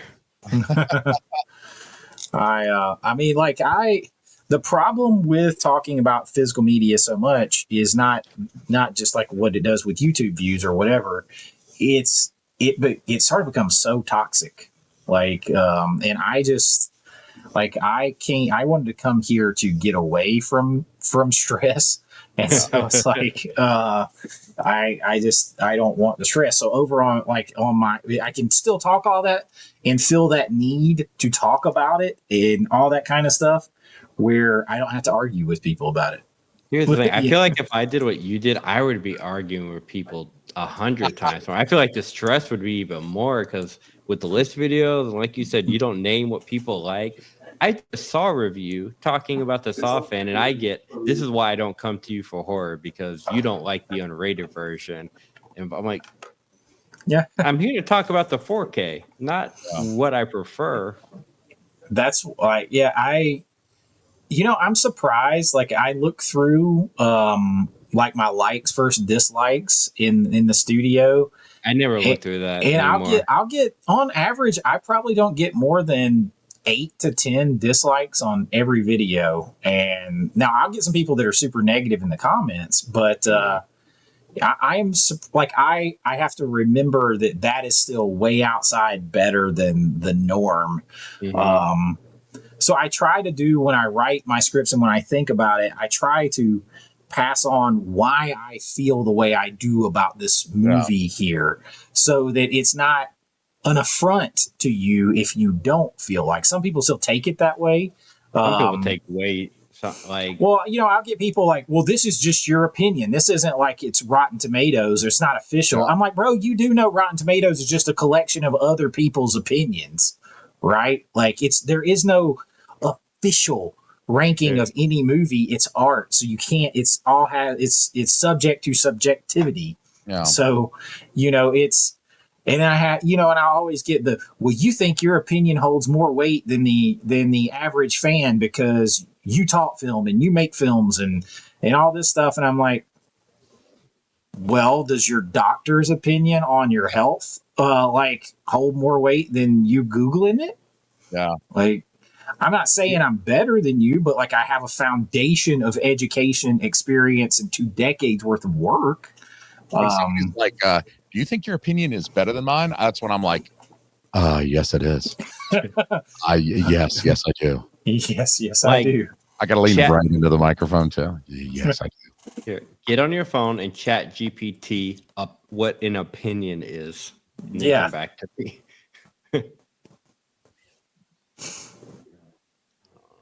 But I appreciate that, Derek. I mean, nobody's going to agree on everything all the time. Oh, No, yeah, I mean, I this- don't agree with my wife on everything. I still like it's still the most important person in the world. You know, Yeah, like, I mean, like, you know, we don't all agree on all the movies all the time. There's sometimes Jason and I want to kill Brian. There's sometimes there's sometimes sure they want to kill me. Like, hold on. Let me go get my Big Trouble Little China Blu-ray real fast. yes. Now you'll get the daggers from me and Jason on Big Trouble in Little China. And I will say this, Brian, you inspired me on the last live stream to launch a big series where it's 80s versus 90s. And I'm going to go year by year on videos. I'm going to start at 1980 versus 1990. I'm going to go year by year with the top 12 movies to 15 movies each year. And we're going to do round by round. So round one is going to have like, you know, Empire Strikes Back versus Back to the Future or whatever the top 15 movies, how it goes back and forth. And of course, you know, it'll still be subjective to my opinion and stuff like that. But I will say this. I've already got the first video like sketched out and done, and I was surprised how it turned out. But you can, as Risha pointed out when we were talking, like you can still manipulate that. In all honesty, you can still manipulate that by how you pair up the matchups. So, like 1980, Raging Bull, Martin Scorsese. 1990, Goodfellas, Martin Scorsese. I'll Right. take Goodfellas any day of the week. So if you put them, every day. if you put them head to head, I'm going to say Goodfellas wins. But considering you have 12 movies, you have 12 rounds. I could, if I was not being as fair as I could manipulate that and put Raging Bull against Total Recall or Kindergarten Cop. I'll still take both of those. Though. Well, that's what Risha said too. But like, just as I could put it against Teenage Mutant Ninja Turtles, which you know you could say you would take that too. Wasn't that 80s though? That was 90s. It's 1980 versus 90. Then I'll do 81 versus 91. But see what I mean? You could manipulate it. Like I could take Empire Strikes Back and literally put it against anything I wanted to beat. Yeah. If I wanted to. But in fairness, it's a sequel to a huge franchise, so it should go against Back to the Future 3. Yeah. That came out that year. If you're being fair.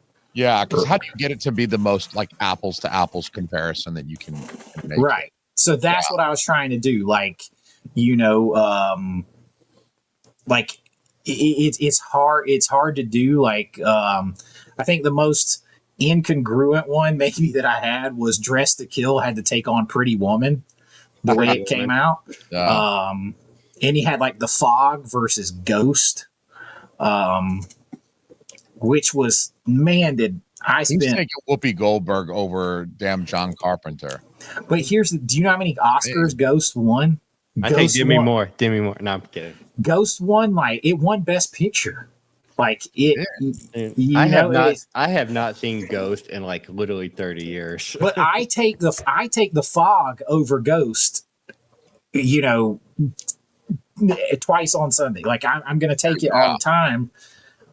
But if I'm being objective, is it? Like, I don't, like, it's hard. I got to go by the criteria I set out. So I'm trying to be as fair as possible because I can't just go and say, oh, I'm going to name all 50 of the biggest movies from each year. I can't do video that's 2 hours long, Jason, for each one. And here's the thing. I think, well, in that case, this should be maybe what you should do is compare Best Picture to Best Picture, like Best Picture 1980 versus Best Picture 1990. Which one is the better film? Because they're both apparently the best movie of the year, at least according to the Academy. Mm-hmm. But I'm thinking like some of my favorite, like when I think of, and with us, it's a generation thing because obviously I grew up more. You're what 70? When are you 79, 77? Oh, excuse me. It was nominated for Best Picture. Driving Miss Daisy won Best Picture. Okay. I'll say I don't put a lot of stock into Oscar movies. Yeah, I don't Either. It's like if somebody would ask me what my favorite movie from 1994 is, the last one I would pick is Forrest Gump. Like I would Forrest probably Gump pick. is overrated. I covered that in It's one a of my little- overrated videos. I upgraded the Blu-ray like 3 years ago. I have still not rewatched it. I don't even own that movie. It's not a very rewatchable movie. You watch it once and then you're like, okay, It's I'll got see one you of the in most 20 incredible years. soundtracks ever to it. I mean, I quote the movie because every time I see my sister's name's Jennifer. I'm always like, Jenny. So does she get AIDS after he bones her and has a kid with her? 'Cause She he is doesn't got horrible. AIDS. She's got to be the most she's the horrible villain. person ever. She's the villain. She's totally the villain. But he didn't get AIDS. Forrest doesn't get AIDS, and the kid don't got AIDS. But somehow the baby mama wound up with AIDS, and she in the dirt by the end of the movie. That's yeah. He parked her ass right next to mama. I agree with you, 4K tent. You're not entitled to your own facts. Let me speak my truth about how I'm entitled to my own facts. I'm speaking my truth, which is the single bravest thing that I could possibly do, and everyone needs to honor and respect me for speaking my truth. My truth. I appreciate that, Ian. That's like if I can help you find some more movies, that's awesome. Like Yeah. it's that's what it's all about. Like people find, like I find new movies all the time. Like Brian sent me Meet Bill, and I loved it. On DVD. Yeah, I've been trying. No- I'm not gonna no lie. case. I've been trying to find you the Blu-ray. Because it goes on sale on Amazon. It's from a German, but it's like it'll like come down to $3.99, then it'll be gone. Then it'll go up to like $40, and then it'll randomly come back down. So I have it in my thing to when I see it. So if you get a random Meet Bill Blu-ray in the mail from Amazon, it's probably from me. But I'm like waiting until it drops right down to $3.99. I think you're pretty far off on that 4K tent. I think overall, like I agree like 4K tent, but I'm from that generation, so to me it's a generational. the thing. I would never argue. problem you're going to run into is a lot of the best movies that you have in the 90s are sequels from the 80s. Like Doesn't matter to so me. those are doesn't like, matter to me. they're to like be honest. they're established in the 80s. So like Die Hard 2 I think was 1990. Die Hard 2 is it's not a better movie. It is underrated, but it is not a better movie. It's good, but like that's Die Hard 3? That's part of the problem though. Die Hard 3? Die Hard 3 is not better than the original. There's Definitely. nothing.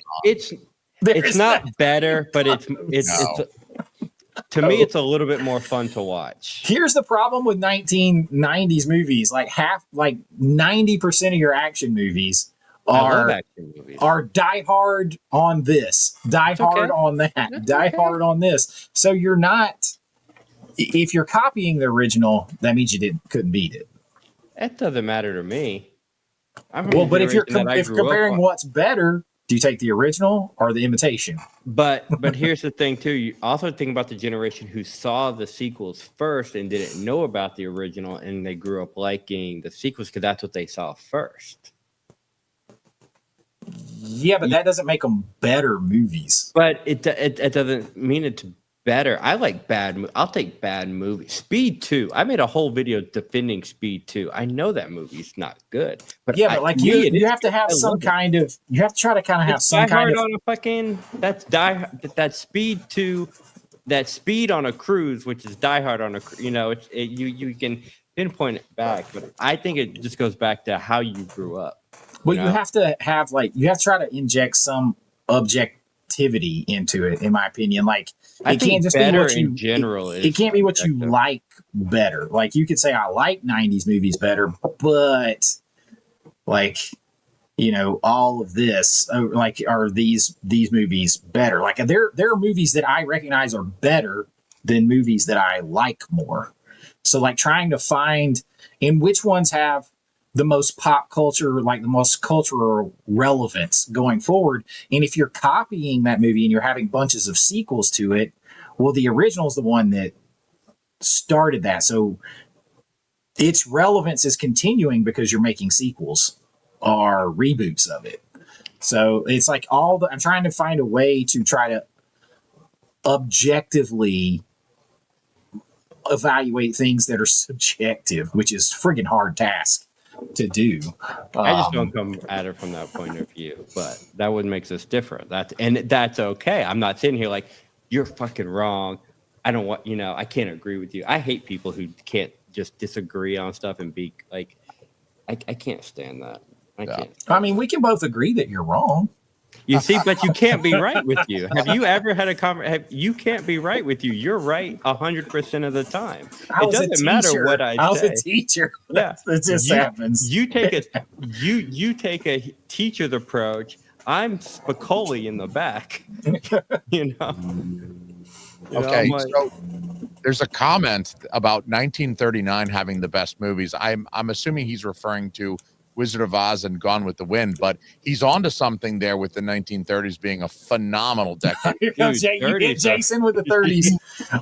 He threw one out for me. I feel like he threw me a bone. So 1939 is a good year. I will say this about, I've told people this a lot of times with 1939. 1939 is very top heavy. And then it doesn't have the depth. Like it doesn't have like when I was rolling through like 1984 or 1985 and you're going 100 deep through movies that like every jack off walking down the street knows and has seen, like that's the, like, that doesn't make them better necessarily, but it's like you've got like Gone with the Wind in 39, you got Wizard of Oz, you got Mr. Smith Goes to Washington, the Roaring 20s, Roaring 20s. And it's like, I remember looking at it when I was doing my yearly best years in movie history. And it's like, I had a hard time, like, cause I was doing like 15 or 20 movies on those lists. And I had a hard time getting past 7 or 8 that even the above average person knows. I think so. I think that's a function of the 1930s having been 90 years ago at this point. So, most of the people that knew 1930s movies are dead. Like they went to see them shits in the 1930s and then they died in the 1960s. So, I mean, some of that is just a matter of like time going by, unfortunately. Well, again, though, part of it is that all plays into the staying power and the pop culture relevance of the movies. Like, because listen, 1930, Gone with the Wind's 1939, and everybody knows it. Wizard of Oz is 1939, everybody knows it. Oh, hey, Brad, I got something for you right here. I got something for you. Hold on. But I guarantee you, most all those people could not tell you what year those movies are from. Yeah, but and that's the thing. So like they may not, but those movies have so much relevance and staying power that people know them. So like if you go to, then you're going to get a few less people that know Mr. Smith Goes to Washington. I'm going to know him because I am a massive Capra fan. But like, so I'm going to know that movie. Like I'm also going to know like Son of Frankenstein, I think is from 1939. So, but a lot of people, they're not going to care about that, but everybody friggin' has heard of Gone with the Wind and Wizard of Oz. I think the oldest movie in my collection is the one Jason sent me. That's a good movie, The Awful Truth. That's 37. That's 37, but no, wait. No, Captain Blood might be. Wait, was Captain Blood 36 or 34? Captain Blood is earlier. I was about to say that might be the oldest one. Okay, that might be the oldest one because that's what I'm saying. Like The Thin Man is 34. I mean, Godfrey is 36. The Awful Truth is 37. That's an incredible. Bringing Up Baby is 1938. Howard Hawks was making movies in the 30s. Robin Hood, 1938. But see, this is where it's hard because you have to start when you're trying to do the list. You have to divorce yourself of what you know as a educated movie person, and think about what the average 100 people, because that's where you get your cultural zeitgeist and relevance and staying power is like. Because like you and I, it's sort of like the thing with Reanimator.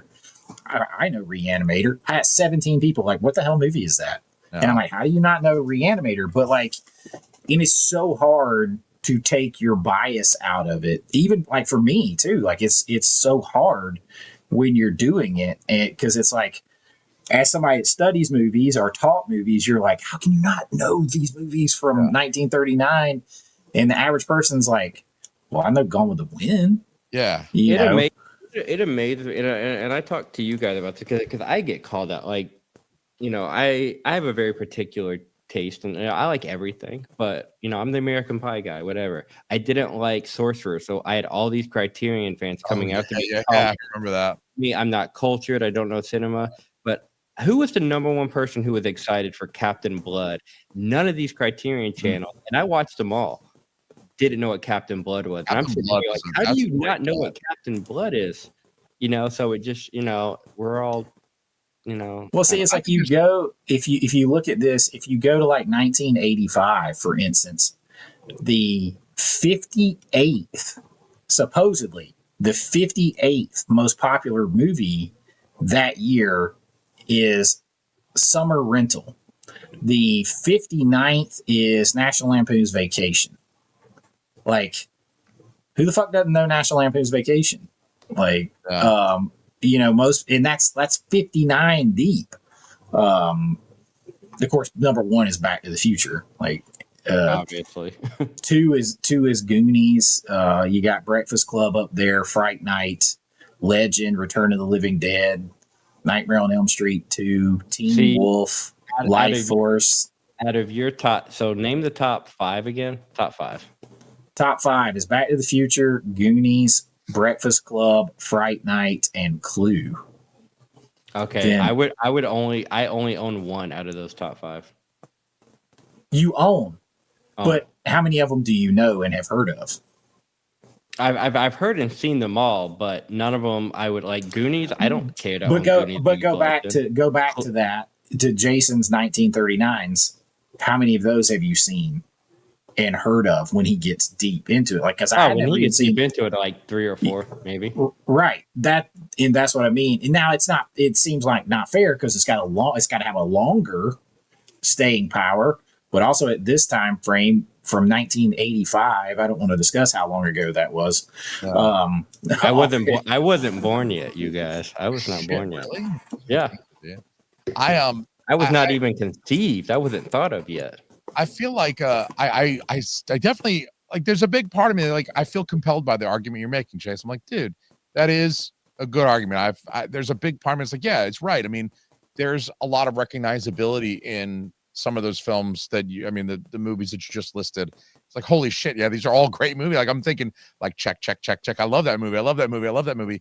But you know, because of the idea that, you know, you're only going to go so far back. I've got a good friend. It's actually the same guy I mentioned on our last live stream where he only eats boneless chicken wings. It's the same. Dude, I'm dude. literally ordering Wingstop as we talk right now. Sounds so good too right now. But so he only eats boneless wings. He also will not watch movies that were made before 1990, despite being older than me. He's got me. That's crazy. Yeah, and so because he doesn't like old movies. Like, he'll watch Back to the Future. You know what I mean? Like, he'll make a few exceptions. But if I'm like, yo, do you want to watch To Live and Die in LA? He's like, ew, gross. Like, I don't watch old movies. I'm like, dude, that's old movies. That's what I'm saying. Yeah. His definition of old movies is so warped and twisted and sick that if I'm like, yo, my favorite movie of all time was released in 1937, he's just going to look at me like, I'm sorry. Yeah. Were you possessed by the soul of my great-great-grandfather? Why do you like movies that are 90 years old? And sometimes I feel like I need to do more videos that are like a little bit more like film historical and educational. Like, I do like to bust out some of that, like, education that I've got. I sometimes feel like, man, I'm doing like, nobody picks up a 1930s movie because they're like, I feel like watching something in the 30s. Like, you have a film professor that's like, we're watching screwball comedies this week, and your homework this weekend is to watch Bringing Up Baby. Otherwise, you're not like, I want to go watch this old timey movie. Right. Four Well, by and, three. and that's what I mean about like you have to take away what you know. Like the guy that you're talking about, he's one of the 1,000 people you poll to get a cross section of how ingrained something is. So as I'm looking at 1985, this blows my mind. Number 32 for the year is Weird Science. 33 is Commando with Schwarzenegger. 34 is Rocky 4 at all the way at 34 movies down. 35 is Rambo Part 2. What's the ranking? This is IMDb's ranking of the biggest movies. Yeah, so it's based on like whatever the IMDb ranking is. Yes. Just based on all the thousands of users. Right. And then Pee-wee's Adventure is 38. It's so wild. You know, it's like Weird Science is Commando, but how is that ahead of Rocky 4? Yeah, I don't know how that's ahead of Weird Science. Weird Science is just ahead of it. I thought you okay. No, I was good. Yeah. Fletch is down at 53. Mad Max Beyond Thunderdome 66. This is like Demons, the Bava movie. It's down at 71. Jewel of the Nile down at 82. Mischief, Brian, at 64. I can see that. I can see that. Red Sonja down at 66. Red Sonja is like top 10 of that year, baby. I love Romancing the Stone too. Private Resort down there at 78. Brian, I love Private Resort with Johnny Depp. Yeah. Shit. So like that's what I mean though. If that's down at 70, 78. Secret Admirer is at 94. You guys, for that year. That's blasphemy. That's blasphemy. That is. But I guess too, like in my opinion, that shows like that's some serious depth. If that one's pushing at 100 down there, like 94. You better watch out because I can excommunicate them over this. I just discovered Secret Admirer for the first time like 2 years ago, maybe, and it quickly became. Secret Admirer is awesome. Top 5 80s good. movies of all time. I love the first half of that movie so much, bro. The opening soundtrack, that score. I was hooked. I wanted to say something about soundtracks to 80s movies. I feel like they don't do this as much. They got the best. I will give. They have the best soundtracks of any generation. That helps with the staying power right there. Oh yeah, too. They used to do this thing, and they did it with Romancing the Stone, which is what made me think of this because you mentioned Jewel of the Nile.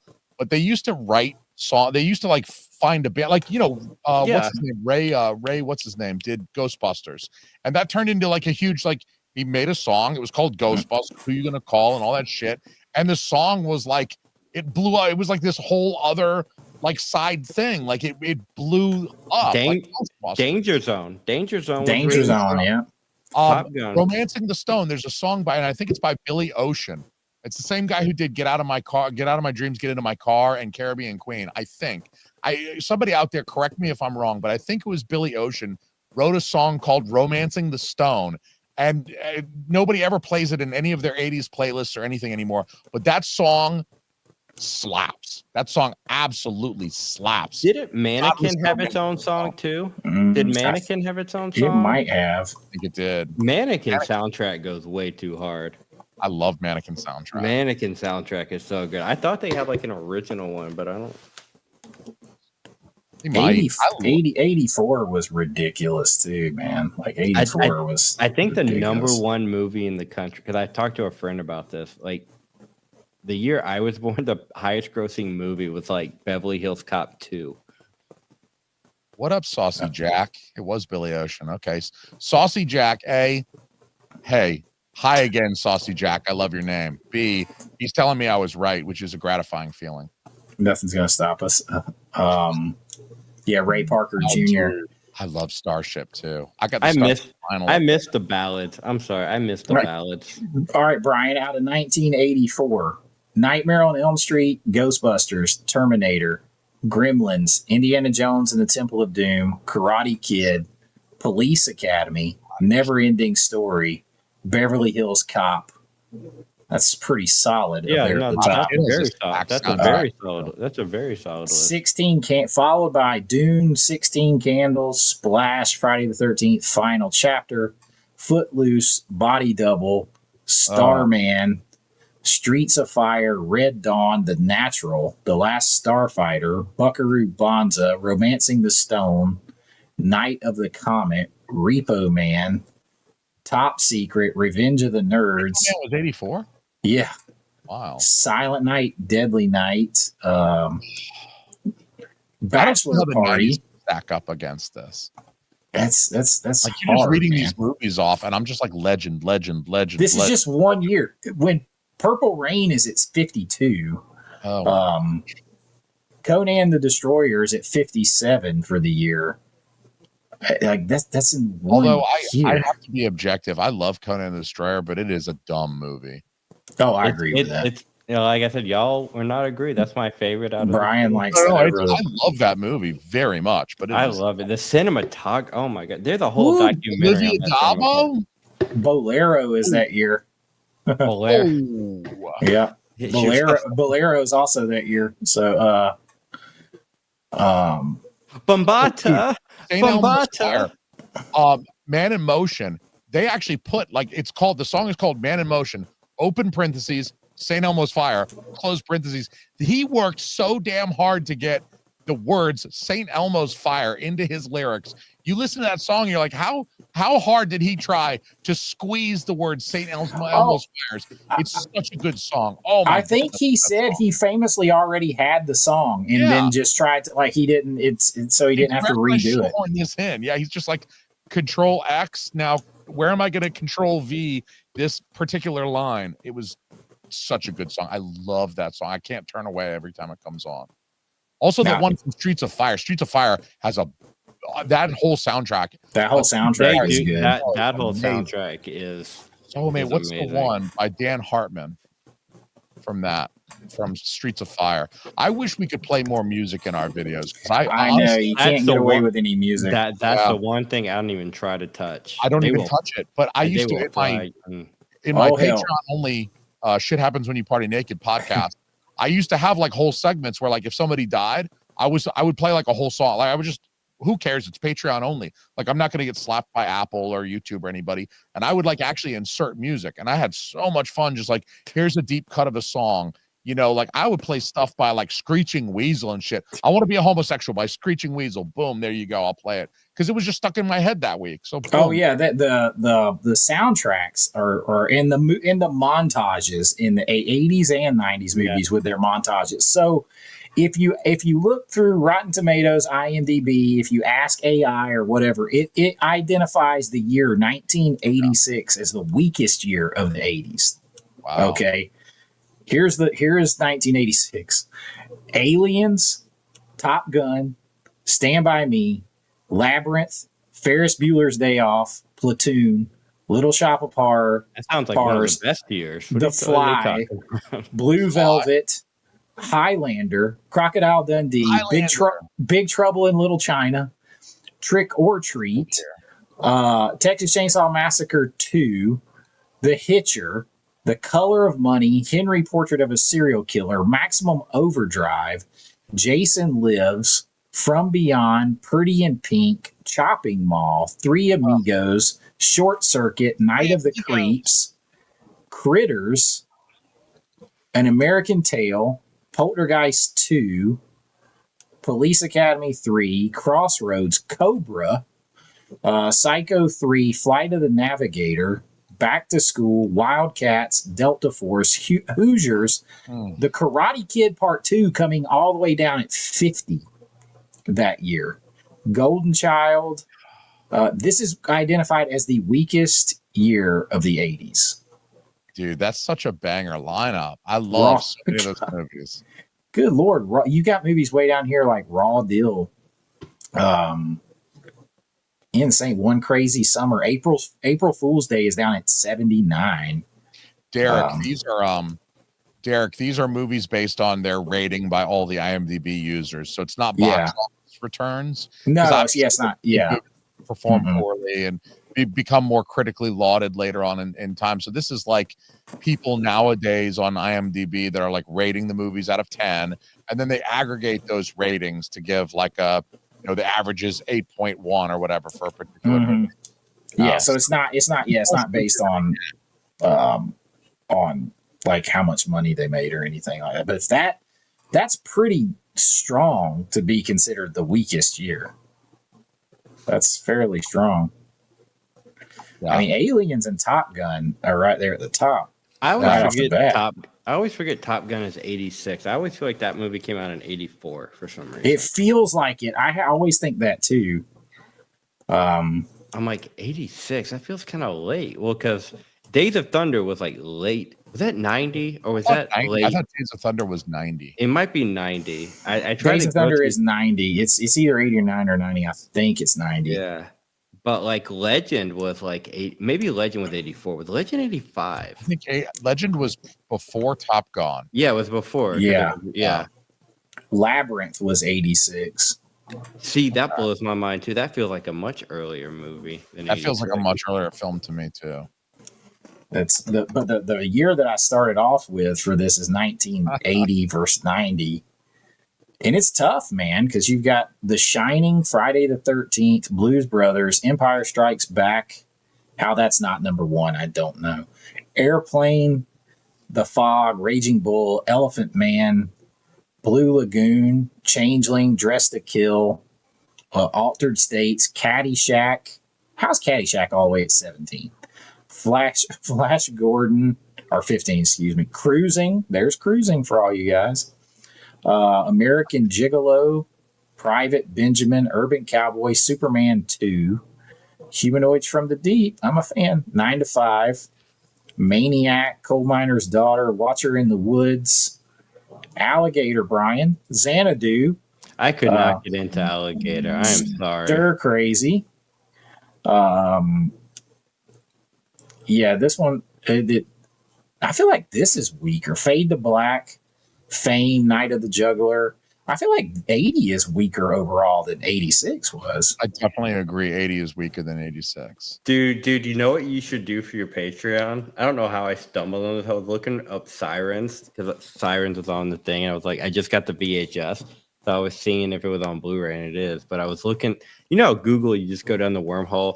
So I'm looking at the Mr. Skin's like favorite nude scenes of each year. And I'm like, 1997 might be the best. 1997 had some banger the nude scenes. Hold on, let me just perv out for a second. Heather Graham, Boogie Nights. Yeah. Oh, yeah. Kate Winslet, Titanic. Dana Meyer from Starship Troopers. Am I saying her name right? Dina? Oh, Dina Meyer. Dina Meyer. Charlize Theron, Devil's Advocate. Jamie Presley, Poison Ivy 3. Carrie Weir. I've never seen Luscious. I've never even heard of Luscious. Mm-mm. Like 97's got some bangers, bro. I somehow stumbled on just animated movies. That's not it. Why so blue tube? Sleep tight. Love you. Smooches.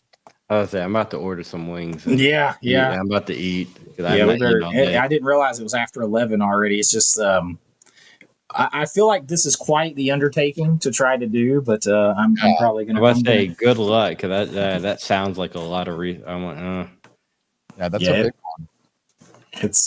There's no hurry. I'll probably do maybe a couple of them a month until I get through them. So, but like I said, you could manipulate that though. So I got to try to be as fair as possible because you could mismatch it however you wanted to set it up. So I'll explain why I put one against the other. I think that might be the most interesting part is just kind of hearing what your kind of theoretical framework is for building the matchups up. Like, this movie is kind of like that movie. It's a fair pairing because, whatever the reasons are. I think that'll be like very interesting to hear. That's kind of what Risha said too. She's like, that's like just explaining it and their concept of why will be interesting. So we'll see how that goes. But John Doe Juggalo gonna be in Atlanta tomorrow Enjoy for a concert in the ATL. Jay, check your mail. Yeah, I got or your text. I got a text. Yeah, I already responded. It's like I can't wait to dive in. It's like an 80s playlist on Spotify, and I'm gonna like rock out to that tomorrow. It's gonna be great. Nice. Yeah, You can never go wrong with an 80s playlist. you really can't. No. Like it's I was But- thinking we need to do. I thought specifically about you, Brian. We need to do like a series for like bad movies, and we need it because you mentioned Hot Tub Time Machine in our chat. Oh, I love Hot Dude, Tub Time Machine.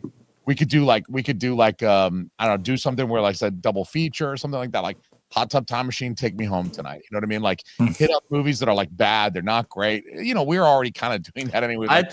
I thought about doing that once, but it would be good to do that like with people, like with you guys, because I thought about doing like a double feature Friday thing. I just put two movies together that seem like some similar and then some that just seem opposite, but you find a way to tie them together that, you know, you're like, why would you watch those two?